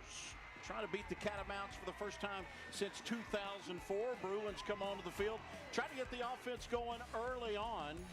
Gavin Knuckles, their quarterback. Nice first half for him. You heard his head coach talk about him just a few moments ago. There he is hooking up to Cal Manning with a big pass play back in the first half. Knuckles again would hit Wade deep downfield. That play would end up coming back due to a penalty. Wade would also drop a should have been touchdown pass back in the first half. He, though, would make up for it later on. Here's Knuckles again rolling out. Finds his man, hits him in stride, and then here comes Will Wade right into the end zone. A 28-yard touchdown reception. That is the lone score of the first half. That came with 4:28 to go. Northwest would go for two. They couldn't convert. Here's the screen pass. It's complete out to Haven Searles. Kane Woods, the freshman quarterback at Dalton, would be sacked 3 times, including 2 sacks in the first half by Lucas Amos. And it's 6-0 Northwest Whitfield on top of Dalton. That's our Dr. Pepper scoreboard here at the break.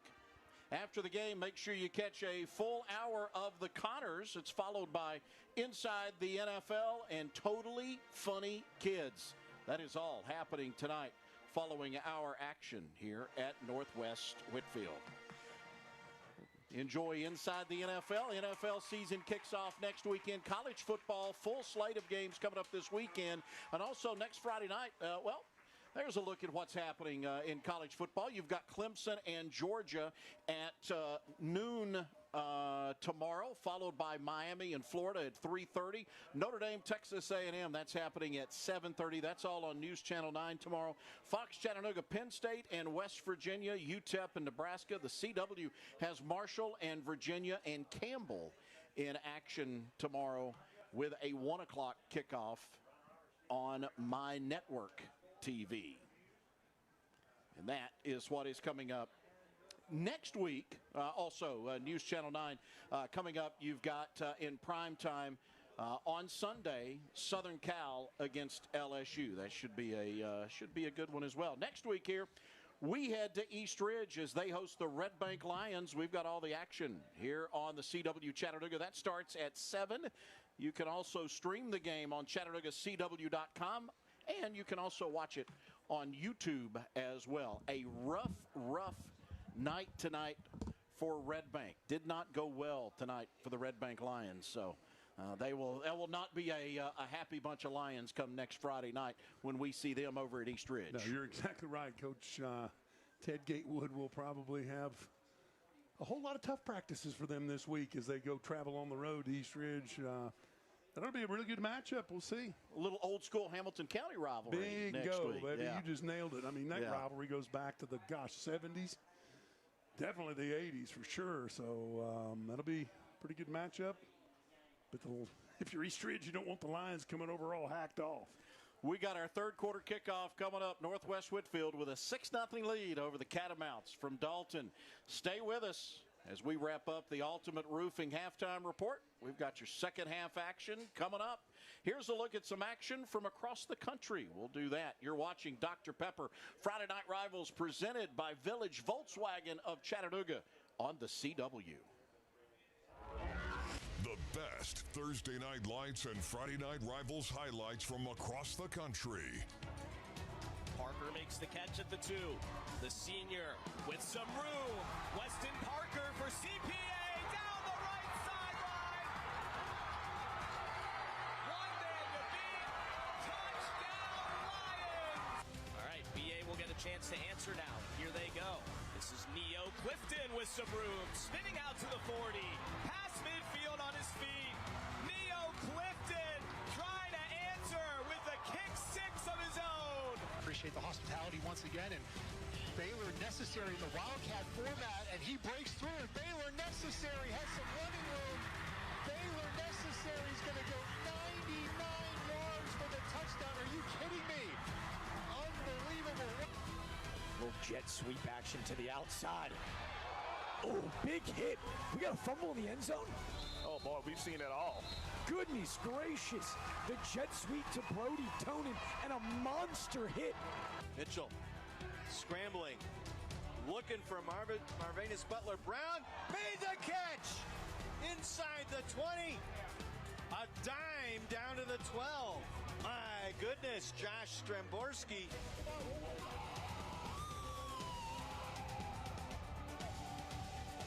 Hi, I'm Urban Meyer. Over a 38-year career, I saw so many young people make decisions that impacted their life on and off the field. And when you're forced with that decision where you've had too much to drink, nothing more important than not getting behind the wheel being impaired. That was as good a football as I've ever seen in my lifetime. NFL talent all over the field. 7 national titles. Only ones that I remember is all the plays from the ones that we lost that just haunt you all the time.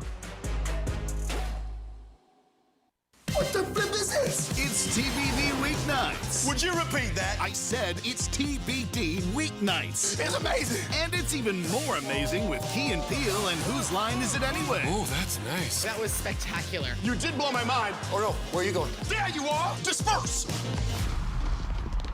Wait for it. What is happening? I'm getting goosies over here. You're on your way to a fun night. Weeknights on TBD. Weeknights on Comet. Mulder. Don't even start with me. Some things just go better together. I'm your best friend right now. Like peanut butter and jelly. Rock and roll. Definitely, yeah. Yin and yang. Amazing. Mac and cheese. We got ourselves a pattern. Aliens and UFOs. Spirits and demons. Monsters and fairy tales. I'm a Grim. And a cop. And the best duo of all? You looking at me? Yeah, I am. Grim starting at 5/4 Central. And the X-Files starting at 9/8 Central. Every weeknight on Comet. There ain't nobody else here. You must be looking at me.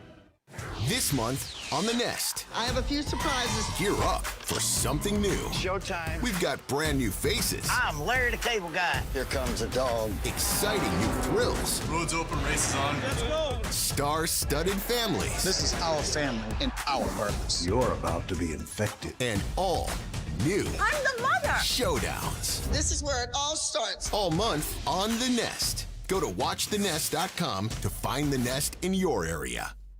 Near you.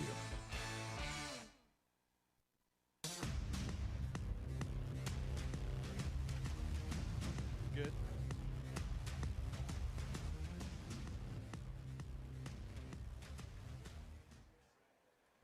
Six 0 Northwest Whitfield leads Dalton as the Bruins will get the football to begin the third quarter of play. Before we kick it off, let's head back to the field. Check in with Dave Keelan. He's with Shrunk 3D. They join us this season for our post-game report. Dave Keelan standing by with Carter Cochran. Dave? Yeah, that's right. Carter Cochran joining us with Shrunk 3D this year as they are our post-game sponsor for this season.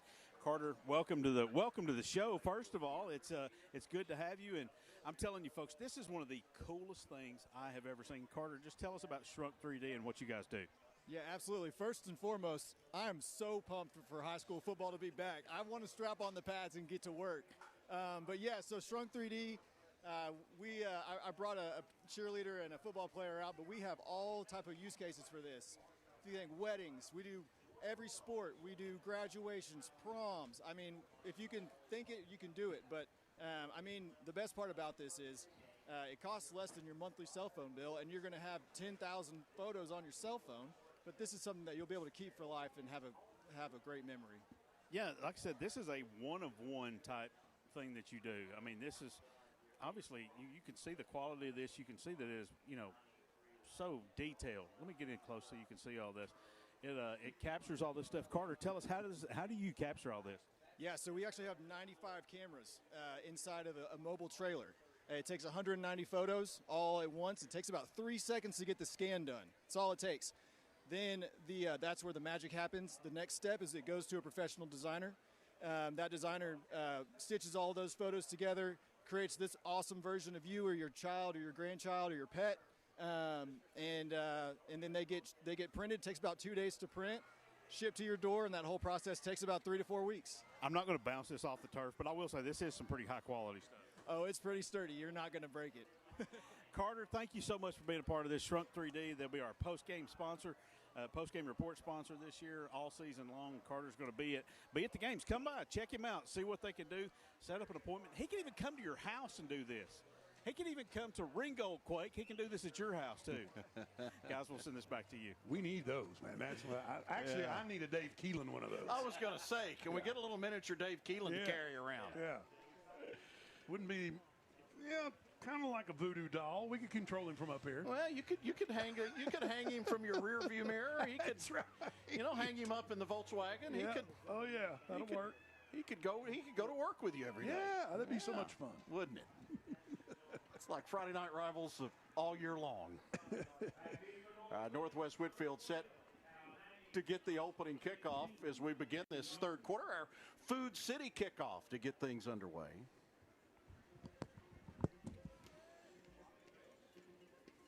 As Cal Manning and Evan Jones, the two deep men. As Dalton will angle the kick high and short, taken on a hop at the 20. And this is Evan Jones, and Jones out of bounds at around the 27, 28-yard line.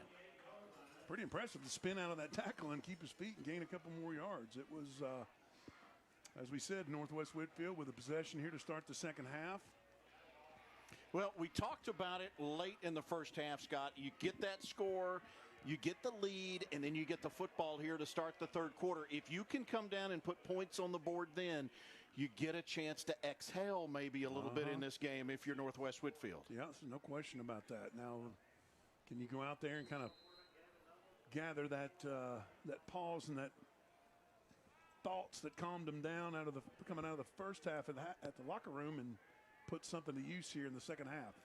From his own 29-yard line, here's Knuckles to throw on a first down, being pressured. Knuckles with a pump fake now unleashes out of bounds and to throw it away. Good pressure again.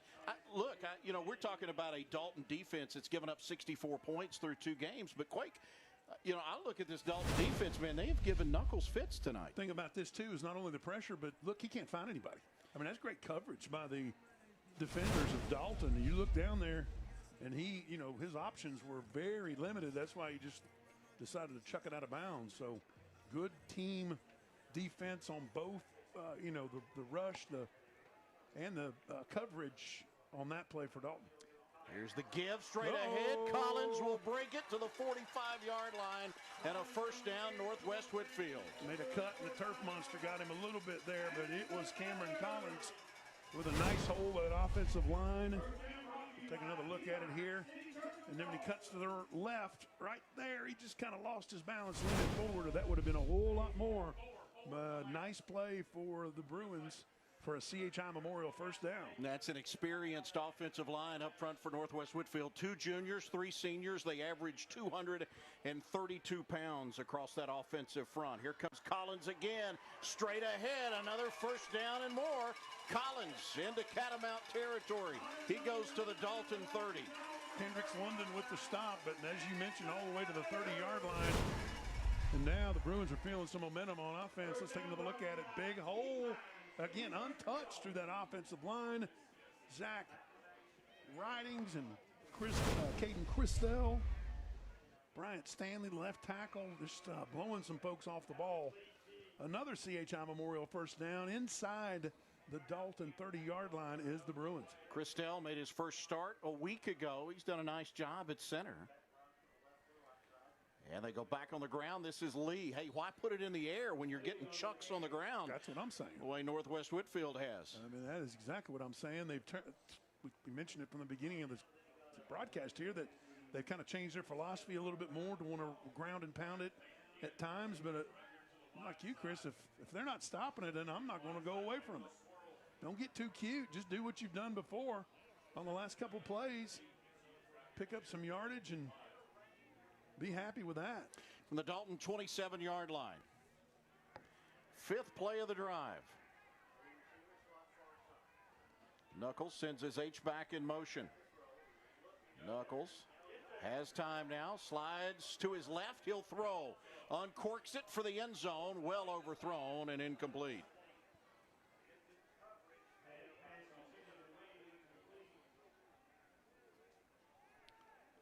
That brings up a second down. It's about a 40-yard throw off his back foot. So you'll take another look at it here. Trying to orchestrate it, but didn't have enough time, pressured by Park Silvers. That was Silvers that kind of got him off his base and got him moving earlier on the first incomplete pass of this drive. First play of this drive, as a matter of fact. Silvers, a former safety, moved to linebacker. 3rd down. Here's Knuckles. Again, being pressured. Knuckles throws. Incomplete at the 15-yard line. He was aiming for Will Wade again.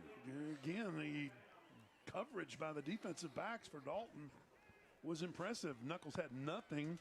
Tried to buy some time, but he, all his targets were covered and covered well. Well, and Dalton forces a 4th down. Looks like we may see a field goal attempt here, as Christian Tapia has come out. This will be about a 40, what is this going to be, 45 yards, 44? Yep, in between the 44 and 45. 44-yard attempt for Christian Tapia, and we've got a penalty flag. That's an offsides encroachment. Remains 4th down. Well, that'll change things.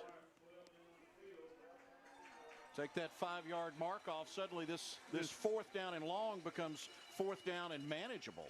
Yeah, very manageable. 4th and 3. Basically right outside the 20-yard line. So you bring your offense back on the field and see if you can either push for 3 yards or at least try and drop back and throw it. Opening drive of the second half. Northwest Whitfield with a 6-0 lead. They scored with about 4:45 remaining in the first half. And they get the football to begin things in this 3rd quarter. Looking to convert on a 4th down. 4th down and 3. Deep inside Dalton territory. On the ground they go. The push forward is enough for the 1st down. He gets it. And you notice how on offense, they spread everybody out. They had their 2 wide receivers on either side. So it was basically 5-on-5 in the middle. They went with Cameron Collins, and Collins gets the 1st down. So it's 1st down and 10. Dr. Pepper Maroon zone for the Bruins. And that was a nice push by their offensive line, too, I might add. Well, those guys up front have done a nice job on the ground or clearing some lanes on the ground for Northwest Whitfield.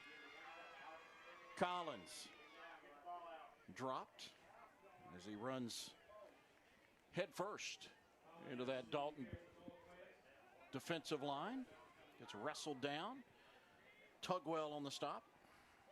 Aldo Tugwell, a fantastic all-name team right there, but he very physical player and made a nice stop on that play to limit Northwest Whitfield and limit them to nothing, really. They didn't even gain a yard on that play, so nice play by the Dalton defense.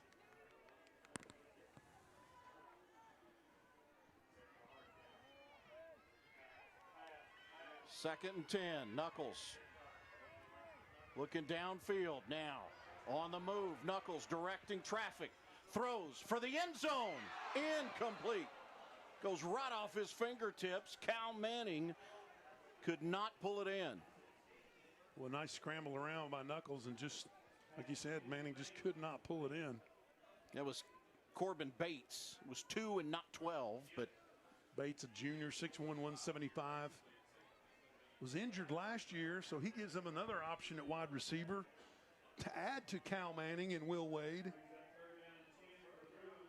And we haven't really talked a lot about Evan Jones tonight, the junior. He's the fastest guy on this team. He's another part of that receiving core for Northwest Whitfield. Douglas in motion as, again, Knuckles being pressured. Knuckles has to put it up out of bounds and incomplete. Had to throw it away. Pressure coming from Avery House. And a nice defensive stand from Dalton. Once again, the Bruins force a 4th down, and here comes Christian Tapia to attempt the field goal.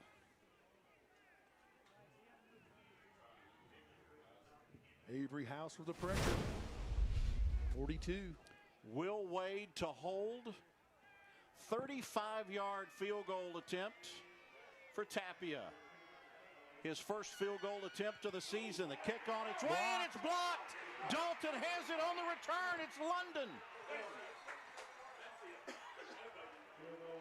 Dalton blocks the field goal attempt, and Northwest Whitfield on a drive that started at their own 29 They get it inside the Dr. Pepper maroon zone, and the field goal attempt is blocked, and it remains 6-0. Northwest Whitfield leading Dalton. Catamount ball when we return. Under 8 minutes to go, third quarter. I think London blocked it and caught it himself. Heck of an athletic play. Dr. Hi, I'm Urban Meyer. Over a 38-year career, I saw so many young people make decisions that impacted their life on and off the field. And when you're forced with that decision where you've had too much to drink, nothing more important than not getting behind the wheel being a parent. Biggest game in Oregon football history? That's going to be a big one, man. I still pinch myself every day. I get to walk into this facility, get to be the head coach of Oregon. This is a must-win game. Let's go, coach. This month on The Nest. I have a few surprises. Gear up for something new. Showtime. We've got brand new faces. I'm Larry the Cable Guy. Here comes a dog. Exciting new thrills. Roads open, races on. Let's go. Star-studded families. This is our family and our purpose. You're about to be infected. And all new. I'm the mother. Showdowns. This is where it all starts. All month on The Nest. Go to watchthenest.com to find The Nest in your area. Southern goodness of Mayfield Dairy. 6-0 Northwest Whitfield leading Dalton. Just under 8 minutes remaining. Third quarter. Crisco fourth. Scott McMahon. Dave Keelan with you from Northwest Whitfield.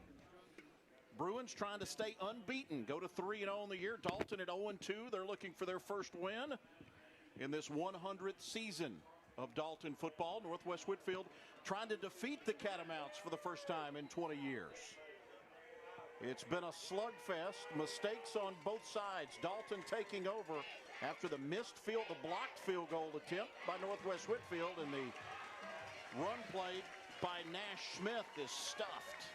He sure was. That defensive front just got to him real quick. Adrian Madrigal and Caden Ramsey. Called Ramsey's name a bunch. Chris, you mentioned 6'1", 230. He's just a beast from the linebacker position. Yeah, I asked Josh Robinson about his defensive line this week, Scott. It seems like for years they've always had a dominant defensive lineman here at Northwest Whitfield.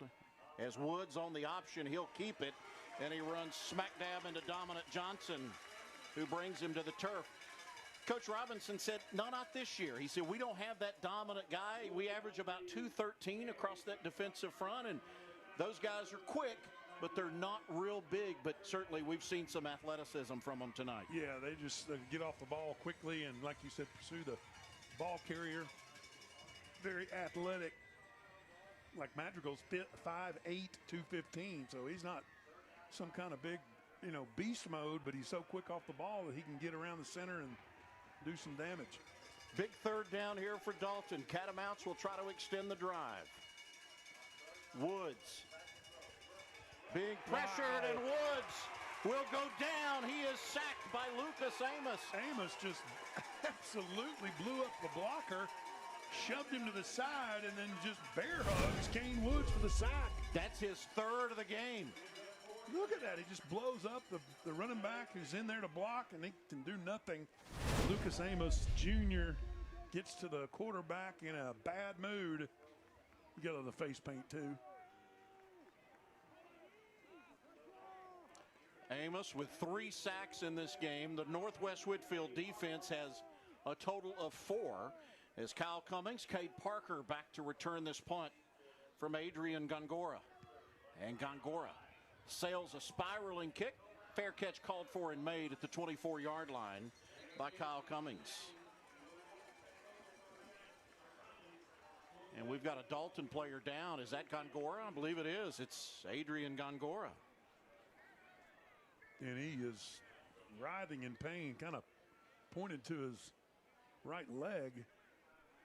See him pounding the turf. Let's hope that's not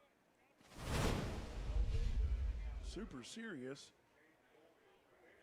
Oh, it happened when he made contact with the football. He never even was touched. Yeah. That's scary, man. And he is hurt.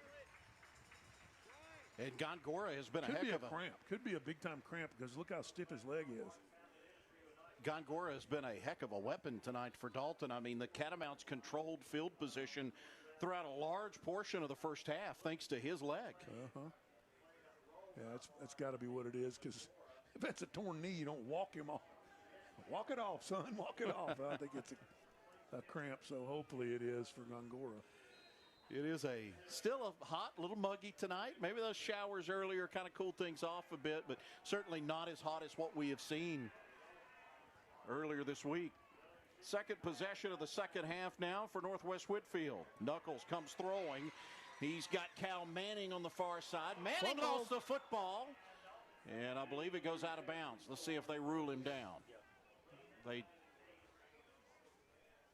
Either way, it's Bruins ball. Yeah, Northwest Whitfield will hold on to it. Yep. Yeah, they give him the first down. Ball ended up rolling forward and out of bounds across the 35 and around the 38-yard line. CHI Memorial first down.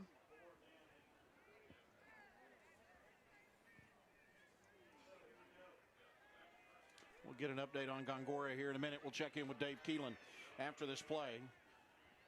Back on the ground to the outside, big hole, first down and more into Catamount territory. Northwest Whitfield behind the running of Cameron Collins. Bruins are feeling it now on offense with this possession. Offensive line starting to assert themselves. Yep. Let's go to the field and check in with Dave Keelan. Dave? Yeah, they're working on Gongora on the Dalton sideline now. They're they've got him laying on his back and kind of massaging the back of his calf right there. It's not as humid as it's been. It's actually kind of cooled off, but if you kind of stand around and sit around for a little bit, you can get a little stiff, and there probably is a little bit of cramping there. So I don't think it's anything major for him. Hopefully we'll see him back in the game. Here comes Collins again behind the left side. Brought down at around the 30-yard line. Gongora had been starting at corner as well for Dalton, so they had to make a substitution over on that boundary corner position. And I believe they've moved Kendricks London over to the corner spot.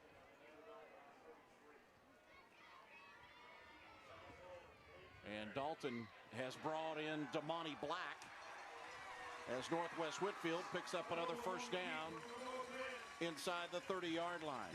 Nice RPO read by Knuckles.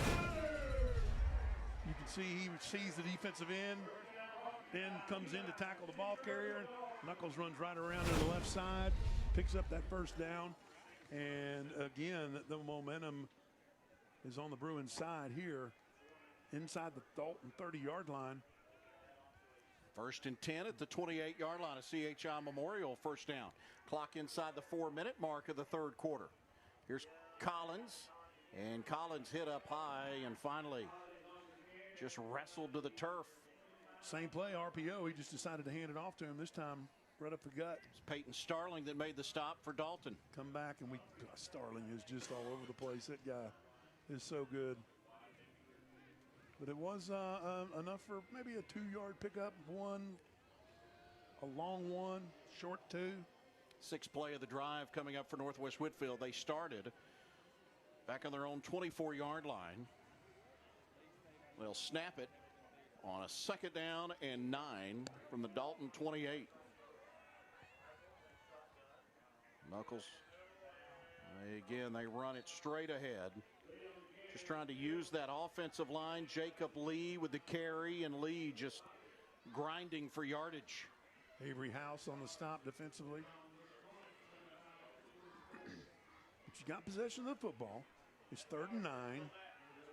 I know we're still third quarter, but the ability to run the football this year with Northwest Whitfield is going to give them a chance to run some clock too in instances like this. Well, that's certainly what it feels like. There's no hurry on the part of the Bruins to snap the football. Play clock is down to 5.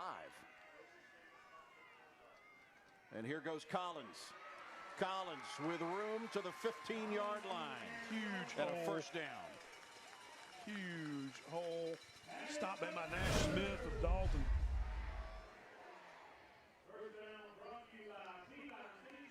Not until Cameron Collins picks up that first down. A nice run from the 5'11", 180-pound senior. Another CHI Memorial first down inside the Dr. Pepper maroon zone. Football is on the 14-yard line.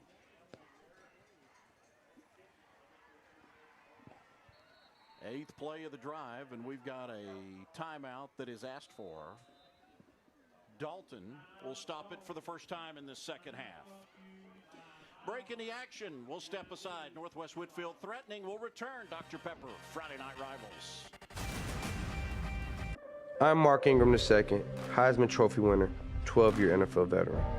My father was incarcerated, and he always told me that he made mistakes so I wouldn't have to learn the hard way like he did, because he did that for me.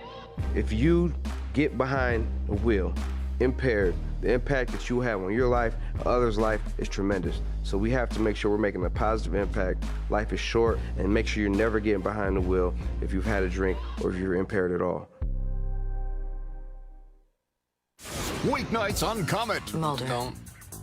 Don't even start with me. Some things just go better together. I'm your best friend right now. Like peanut butter and jelly.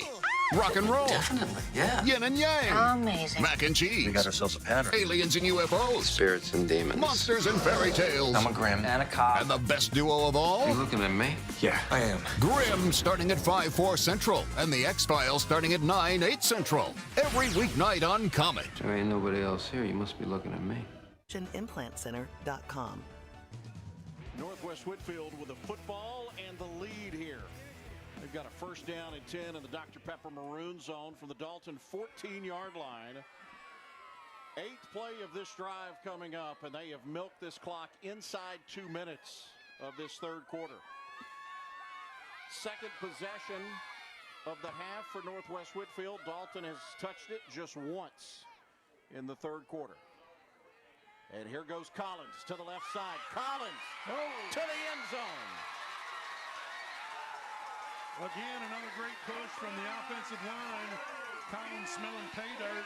And I'll be honest with you, these blue and orange clad fans on this sideline, they were screaming for some success on this drive to end up with pay dirt. And Collins gets it done. Looks like we might have a two-point conversion attempt here. So they tried to go for two on the first touchdown, and the pass sailed incomplete.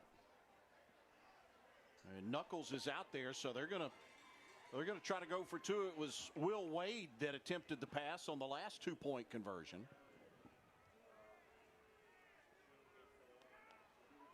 Knuckles with Collins in the backfield. Here comes Collins. No, sir.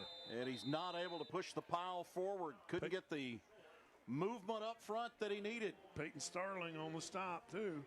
The two-point conversion, no good. 1:45 remaining in the third. Northwest Whitfield with a 12-0 lead over Dalton. You weren't that guy I ran into last year, was I? I'm good enough. I had like cracked ribs, bro. Chris Goforth alongside Scott McMahon, Dave Keelan.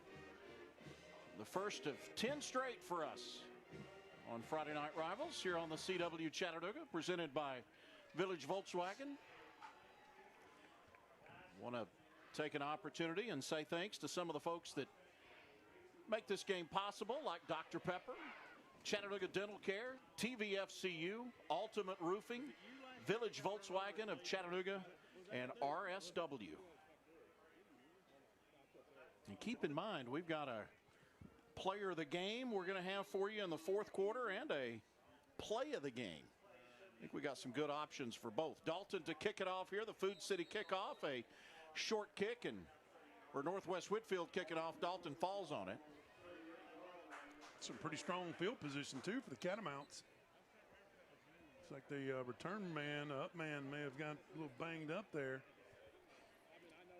And that's Park Silvers. Yeah. Silvers has played well defensively. Yes, he has. They don't need to miss him. Don't need him out. So Dalton set to take over, as Scott mentioned. They'll have it in pretty good field position. They'll begin this drive at their own 38-yard line when play resumes. Yeah, he bounces back up, so maybe just a shot to the chest or whatever, lost his wind for just a second. Mentioned Dalton earlier, and being a member of Region 7-4A. Northwest Whitfield, a part of Region 7-3A. And they've had Calhoun drop down into their region on the end around. And fighting his way back. Maybe he gets back to the line of scrimmage, not much more before he's pushed back. But this is this new look Region 7-3A. Scott, this is tough. You're going to put Calhoun in the mix. Northwest Whitfield will at least get to host Gilmer and Adairsville. And I know a lot of folks around the Northwest Whitfield program excited about the fact that their longest road trip this year is to Ridgeland. So they've just got to go like 22 miles. Pass thrown out of the backfield. Long makes the catch on the run. Long gets first down yardage across midfield. He'll take it into Bruin territory to the Northwest Whitfield 44. Another freshman, Elijah Long there. 210 pounds, pretty big guy, but you see he's got pretty decent hands coming out, catching it out of the backfield. Nice concentration. It's a cut. As he gets older, he'll stay on his feet right there and be able to pick up another 5, 6, 7 yards. 18 yards on the throw and catch. Here's Summy on the end around. Summy finding a lane. He'll pick his way through. Nice gain. And you can kind of see the intensity pick up on Dalton's offense just because they know they're down 2 scores. Yep. And, you know, we are slowly heading to the 4th quarter, and they've got to do something. Walker Jones made the stop for Northwest Whitfield.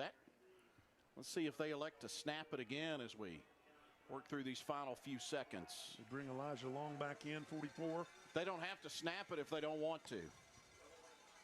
They will.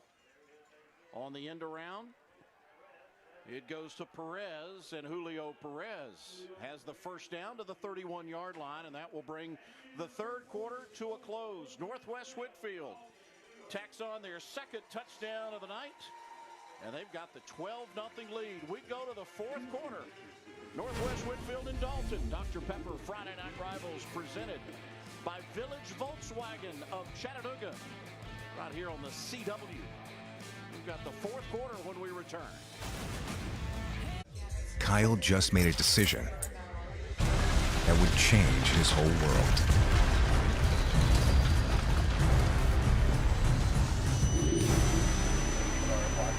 Drive sober or get pulled over. Weeknights on Comet. Mulder. Don't even start with me. Some things just go better together. I'm your best friend right now. Like peanut butter and jelly. Rock and roll. Definitely, yeah. Yin and yang. Amazing. Mac and cheese. We got ourselves a pattern. Aliens and UFOs. Spirits and demons. Monsters and fairy tales. I'm a Grim. And a cop. And the best duo of all? You looking at me? Yeah, I am. Grim starting at 5/4 Central. And the X-Files starting at 9/8 Central. Every weeknight on Comet. There ain't nobody else here. You must be looking at me. This month on The Nest. I have a few surprises. Gear up for something new. Showtime. We've got brand new faces. I'm Larry the Cable Guy. Here comes a dog. Exciting new thrills. Roads open, races on. Let's go. Star-studded families. This is our family and our purpose. You're about to be infected. And all new I'm the mother. showdowns. This is where it all starts. All month on The Nest. Go to watchthenest.com to find The Nest in your area. What the flip is this? It's TBD Weeknights. Would you repeat that? I said it's TBD Weeknights. It's amazing. And it's even more amazing with Key and Peele and Whose Line Is It Anyway? Oh, that's nice. That was spectacular. You did blow my mind. Oh no, where are you going? There you are! Disperse! Wait for it. What is happening? I'm getting goosies over here. You're on your way to a fun night! Weeknights on TBD. Biggest game in Oregon football history. That's going to be a big one, man. I still pinch myself every day. I get to walk into this facility, get to be the head coach at Oregon. This is a must-win game. Let's go, coach. Call Wagner All About Storage today. Dr. Pepper Friday Night Rivals presented by Village Volkswagen of Chattanooga. Here on the CW. There's a Bruin. The Bruin. That's pretty scary. Yeah. Dalton back on the ground to open up the 4th quarter as Isaac Summy carries for a first down. And they will be marked at the 28 about the 21-yard line. Not quite the Dr. Pepper Maroon zone, but quite the best scoring opportunity so far in this game for Dalton. And right when they needed it, too, just to start this fourth quarter. If you can get some points on the board here, then you're going to feel good about maybe trying to get back in this game. Fifth play of the drive.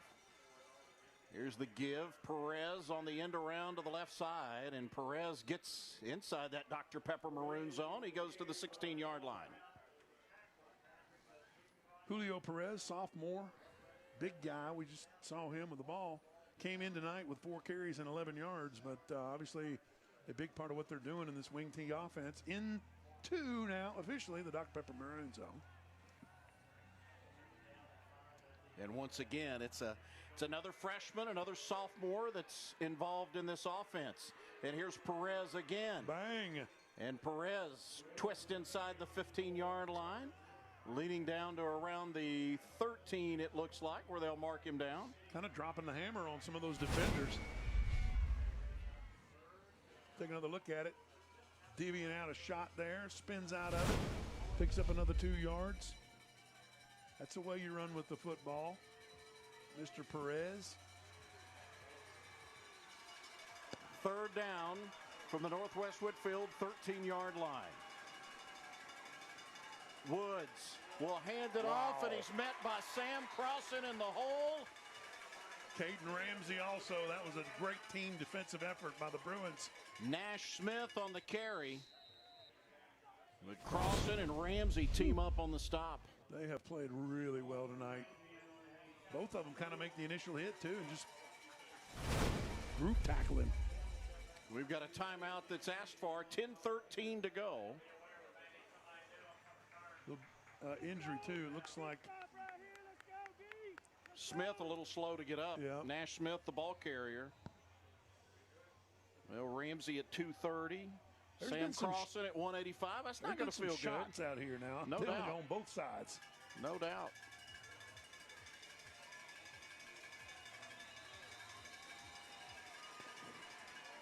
Ten minutes to go in the game. Dalton trailing by 2 scores. The give does not get the first down. Northwest Whitfield comes up with the 4th down stop. Again, it's Ramsey and Crossan. You talk about a big-time player. The old worn-out saying, big-time players make big-time plays in big-time situations, and that was one for Caden Ramsey, the senior, 6'1", 230. Grabbed the ball carrier immediately, beating his blocker and getting in the backfield, the Dalton backfield, to stop that action. So Catamounts turn it over on downs. An 8-play drive. They started at their own 38-yard line. And By far the best offensive drive of the night. They turn it over on downs at the Northwest Whitfield 13. And the Bruins take over. 10 minutes to go on a 12-0 lead.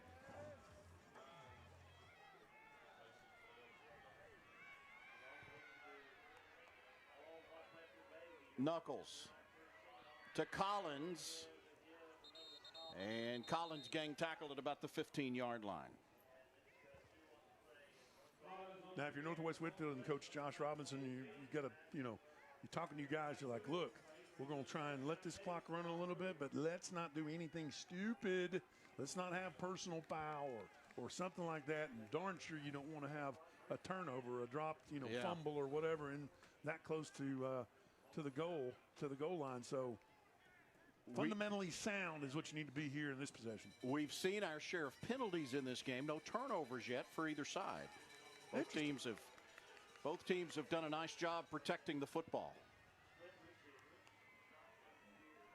Knuckles on play action. He'll keep it. Knuckles on a designed run out to the 20-yard line.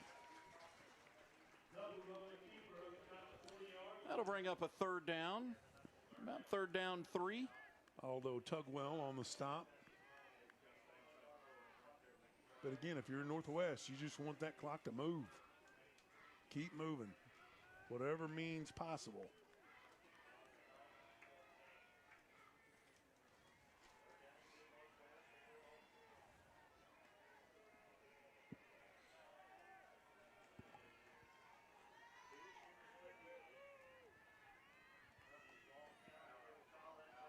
Collins Nice job again by Dalton.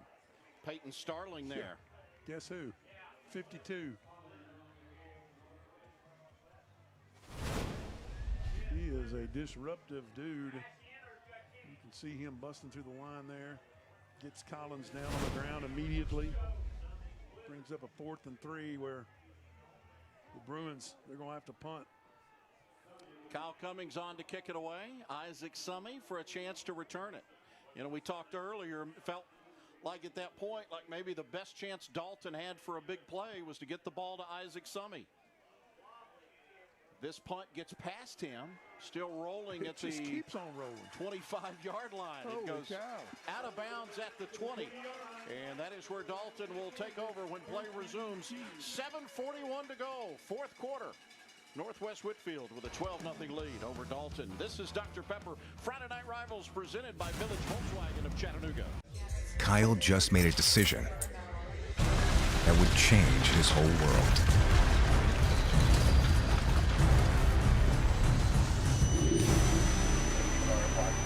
Drive sober or get pulled over. Weeknights on Charge. We're with Major K. The Major K squad is a little unorthodox. I'm the whack job. You want to put a label on it? But you can't argue with results. You're going down for murder and armed robbery. Law and Order Criminal Intent. Weeknights at 9/8 Central on Charge. This month on The Nest. I have a few surprises. Gear up for something new. Showtime. Brand new faces, new thrills, and all new showdowns. This is where it all starts. Go to watchthenest.com to find The Nest in your area. Weeknights on Comet. Mulder. Don't even start with me. Some things just go better together. I'm your best friend right now. Like peanut butter and jelly. Rock and roll. Definitely, yeah. Yin and yang. Amazing. Mac and cheese. We got ourselves a pattern. Aliens and UFOs. Spirits and demons. Monsters and fairy tales. I'm a Grimm. And a cop. And the best duo of all. You looking at me? Yeah, I am. Grimm starting at 5/4 Central. And the X-Files starting at 9/8 Central. Every weeknight on Comet. There ain't nobody else here. You must be looking at me. College football, it's a Pepper thing. 12-0 Northwest Whitfield on top of Dalton. 7:41 to go in the 4th as you get a look at the TVFCU scoreboard. It's time to get a look at our player of the game. That's brought to you by Dr. Pepper.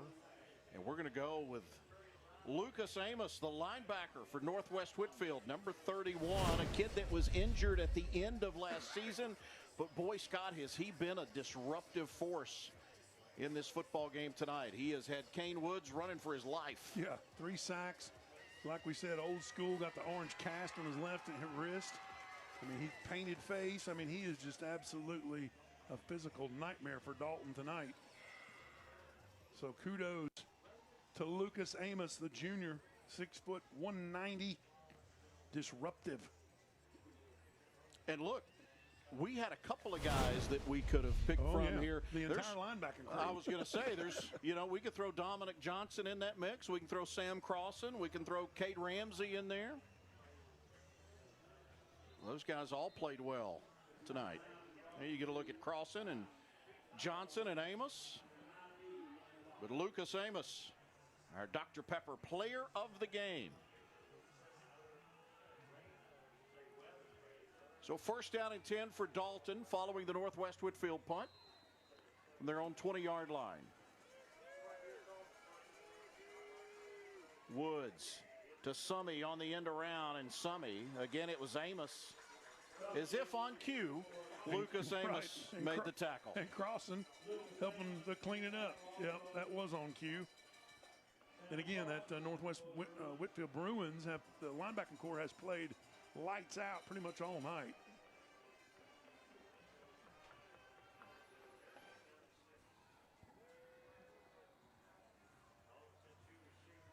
Elijah Long in the backfield with Woods. Woods, the freshman quarterback, leading this Dalton offense. And Woods that gets the carry. And Crossan again in on the stop. Elijah Long. And Dominic Johnson.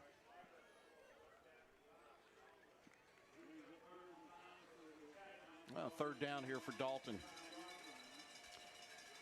Little interesting note this week, Scott, we'll get to from our friends at Georgia High School Football Daily, which is a Fantastic newsletter if you follow high school football in the state of Georgia. They do a really nice job on that newsletter. Here's Woods on the option. Summy with a stiff arm to the corner. Summy has the 30-yard line plus a few more before he's chased out of bounds. That'll be enough for the first down. They had the highest rated recruit this century according to the 24/7 composite rankings. You want to take a wild stab at who the highest ranked recruit for Dalton since the year 2000 is? Jameer Gibbs. Yeah, of It course. has to be. Of course. Has to be. How about Northwest Whitfield? Here's a little blast from the past for you. Nerman Delic. Remember him? It started at Kentucky, ended up transferring, and I think he finished his career at Georgia State, but was one of the top-ranked tight ends in the state of Georgia back in 2009. And you know, I started thinking about that. What about the offensive lineman Sean Young? Was it Sean Young that played at Tennessee under Fulmer? But was it that in the 90s? That may have been like 98, 99 when he was coming out of high school. Right. But he was pretty highly thought of, too. Came down to a recruiting battle between Tennessee and Georgia, and Philip Fulmer won that one. But then as he was there, if you remember at Tennessee, David Pollock and some of those guys really took advantage of him and got some big wins for the Georgia Bulldogs against the ball, especially one in Knoxville. Throw a couple others at you. How about Ridgeland? Von Bell. Von Bell. How about Ringgold? Ooh. Bucky Williams? Martez Eastland. Martez Eastland. I forgot about that guy. He went to Ole Miss and played for a little bit. Some he stuffed in the hole and driven back. By the way, I saw Bucky Williams made the Chargers. How about that? That's Good for him. Super cool story. That's He's a great Ringgold for him. guy. Went to App State. Went to Austin Peay first, then App State. Got a chance to be on the Chargers. And, of course, his brother Reed is the starting center and also the conference player for the Chattanooga Mocs. Yeah, and by the way, we've got another we got a couple of Friday Night Rival alums in the National Football League now. Pretty sweet. Yeah.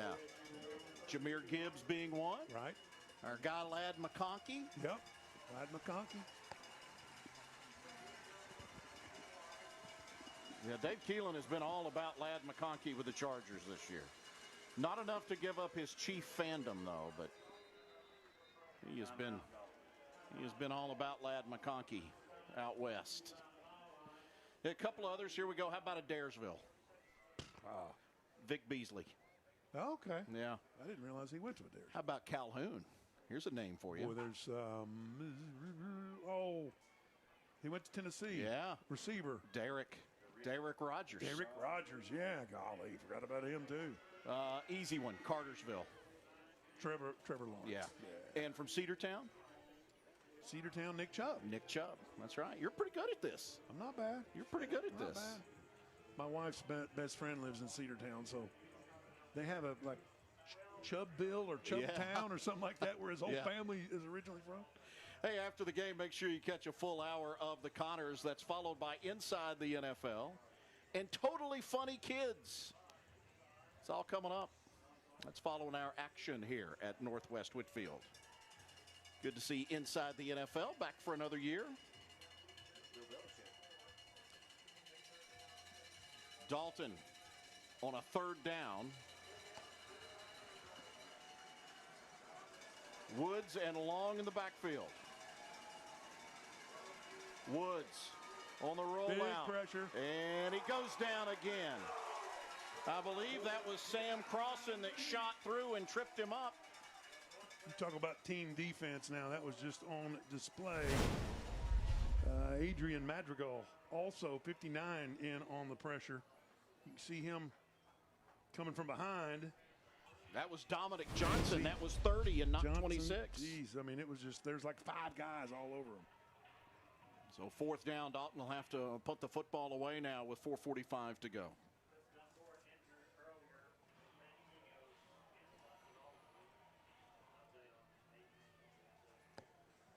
So Gongora was injured on his last punt.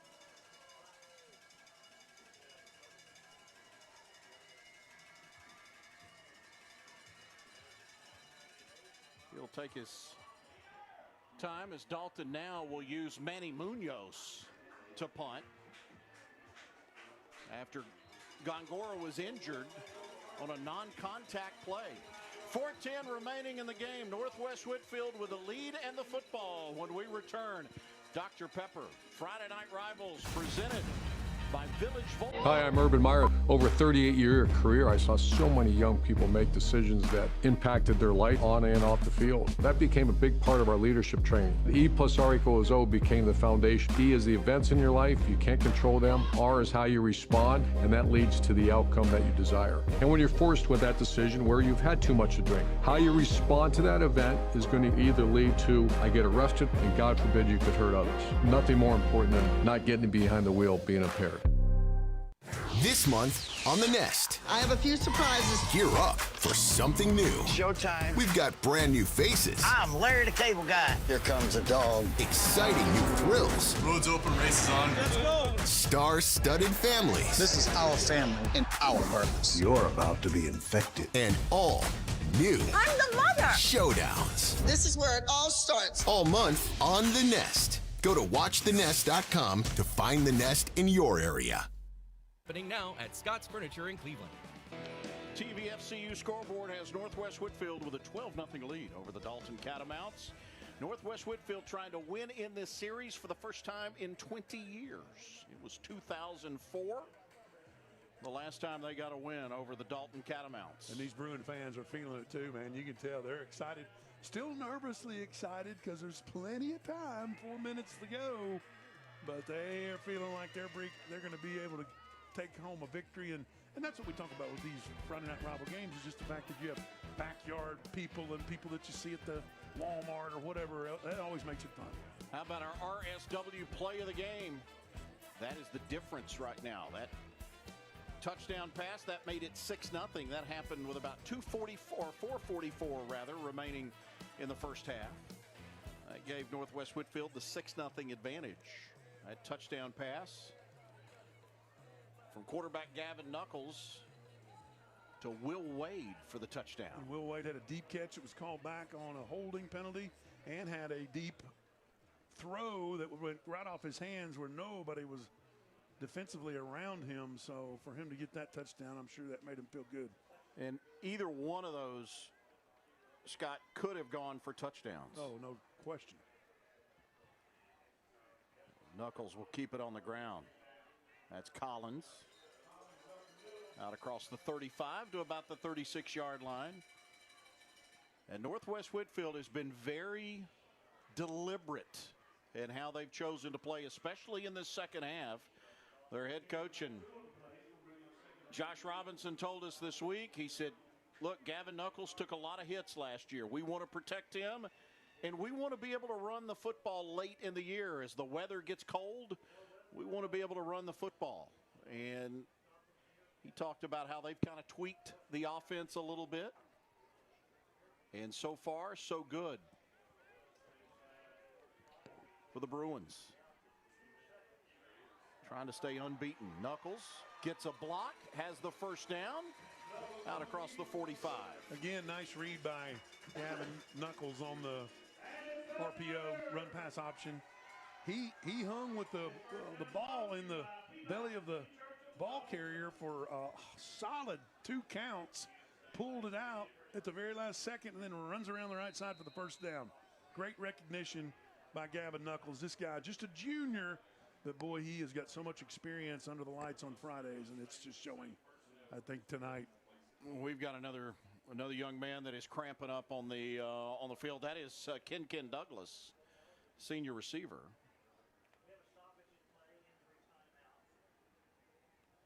He's Douglas, a hoopster kind of guy, and actually last year torn his meniscus, so he had a shortened season.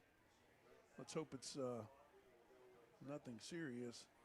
Yeah, he's been a guy. They've been kind of gradually we've seen many easing people him cramping. back. I'm sorry, Chris. Yeah. We've seen many people cramping, so that could be it. You were saying? Sorry. No, he's a guy they've been trying to ease back into things. He was the big play guy for them last year. He was their leading receiver, but only 5 catches, 49 yards. He's okay. You see him run off. Josh Robinson told us this week, he said, look, you know, he played a little bit in the first game. He played a little more in the second game. We're probably going to play him a little more on Friday night against Dalton. And with 3 minutes remaining, he may be finished for the evening.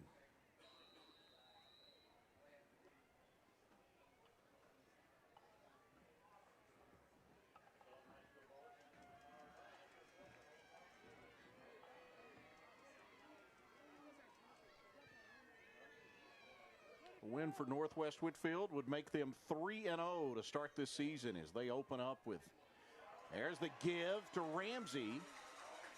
And Caden Ramsey with a nice run across midfield. Brings it down to about the 42-yard line. Not enough for the first down. Northwest Whitfield opening this season with 4 area rivalries to begin things. You know, they've already knocked off Cahulla Creek. They beat North Murray last week. Tonight it's Dalton. They've still got Southeast Whitfield coming up. I guess they beat Southeast. Scott, you're Whitfield County champions at that point. No question. You know, no question there. You beat everybody in the county at that point. And you've got one from Murray County that you... Here comes Ramsey at 230 pounds, and he just refuses to go down.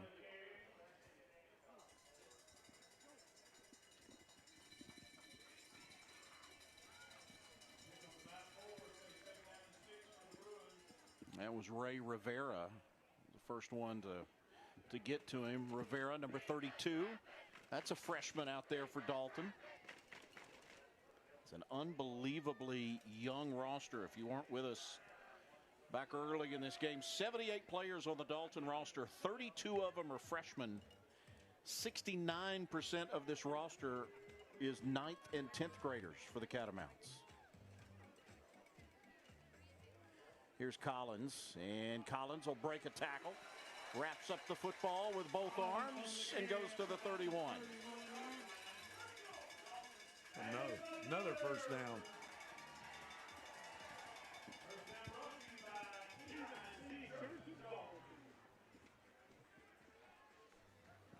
Stay with us. Coming up after the game, Dave Keelan going to visit with the winning head coach. We'll get to that in about 55 seconds from right now.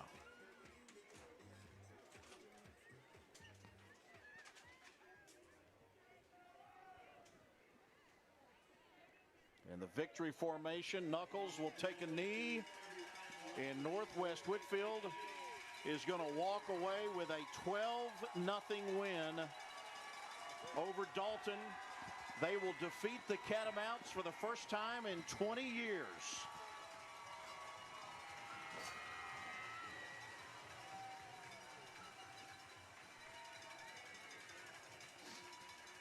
And this team's super excited about it. Josh Robinson with his first win as a head coach versus Dalton. And now this community, they get the bragging rights at church, at the store, wherever they go. The Bruins are 3-0. Dalton Falls, they are 0-3. But, Scott, I think tonight for Dalton was about taking a step forward, showing a little bit of improvement on both sides of the ball. Yeah, I mean, there were some bright spots. It's just the fact that you couldn't put a sustained drive to get in the end zone. If they'd have done that one time, I think this may have been a different type of ball game. But to Northwest's credit, they didn't allow that to happen. Certainly those linebackers and that linebacker core, they were pretty hard to handle. There's your Scott's Furniture scoring summary. You see Northwest Whitfield with a touchdown pass in the second quarter. It came with 4:28 to go. Will Wade pulling in the 28-yard pass from Gavin Knuckles. They went for 2, couldn't convert. It was 6-0 at the half, and then in the third quarter, Northwest Whitfield would tack on another score. This time they do it on the ground. Cameron Collins with a 14-yard touchdown run with 1:45 remaining in the third. That made it 12-0 again. The 2-point conversion attempt was no good. Dr. Pepper Friday Night Rivals presented by Village Volkswagen of Chattanooga. Back to Northwest. I'm sportscaster Rob Stone.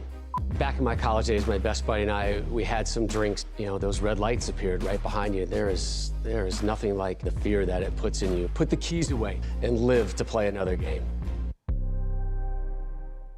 What the flip is is this? It's TBD weeknights. Would you repeat that? I said it's TBD weeknights. It's amazing. And it's even more amazing with Key and Peele and Whose Line Is It Anyway? Oh, that's nice. That was spectacular. You did blow my mind. Oh, no. Where are you going? There you are. Disperse.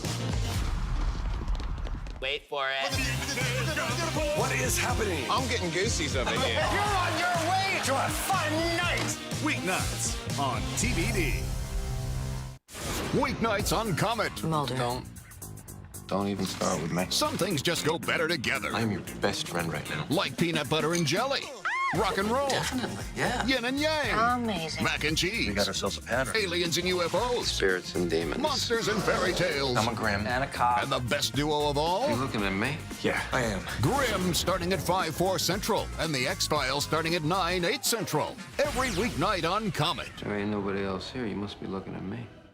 Weeknights on Charge. We're with Major Case. What kind of person joins the Major Case squad? I'm the whack job. Let's just say they're quirky. Want to put a label on it? All I want to do is find the killer. Their methods are unorthodox. We're looking at 2 murders. One a murder, one maybe not a murder. And they get right to the point. Sit out. Aren't there any murders we can talk about? See what I mean? But you can't argue with results. You're going down for murder and armed robbery. You are under arrest. Law and Order. Criminal Intent. Weeknights at 9/8 Central on Charge. .com/Chattanooga today.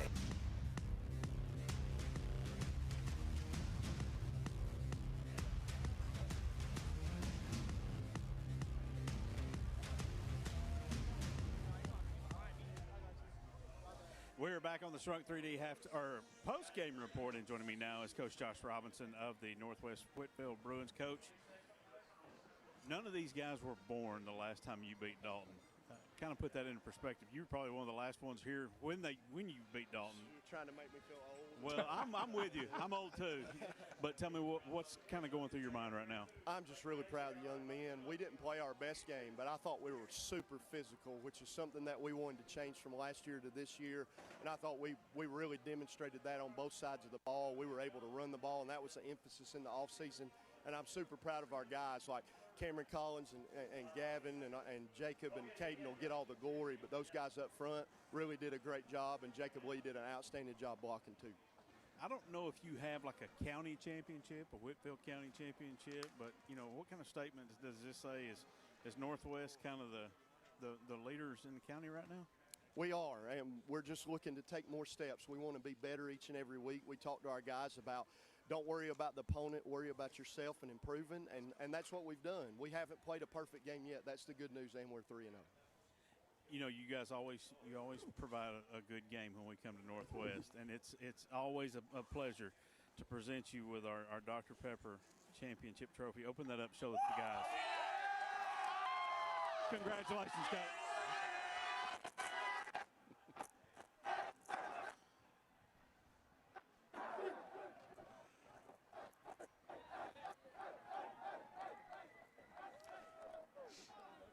Thank you very much, Dave Keelan. That is a happy bunch of Bruins. Their 12-0 win over Dalton. Northwest Whitfield now 3-0 on the year. This is our Shrunk 3D postgame report. Quake, some final thoughts from you before we turn our focus to next week. We saw it last year too, but these kids love that belt, man. They really do.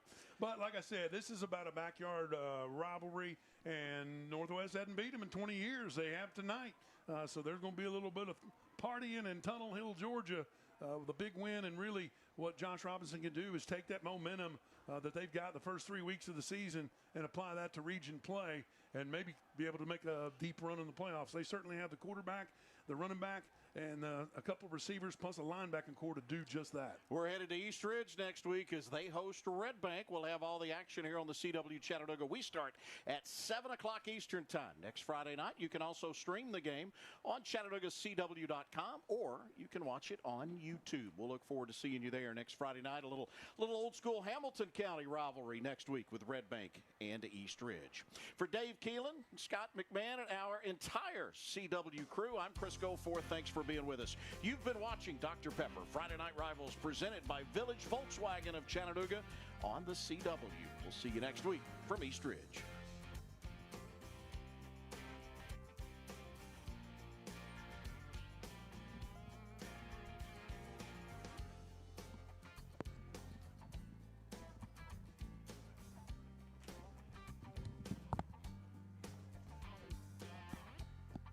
Thank you. I'm Mark Ingram II. If you get behind the wheel impaired,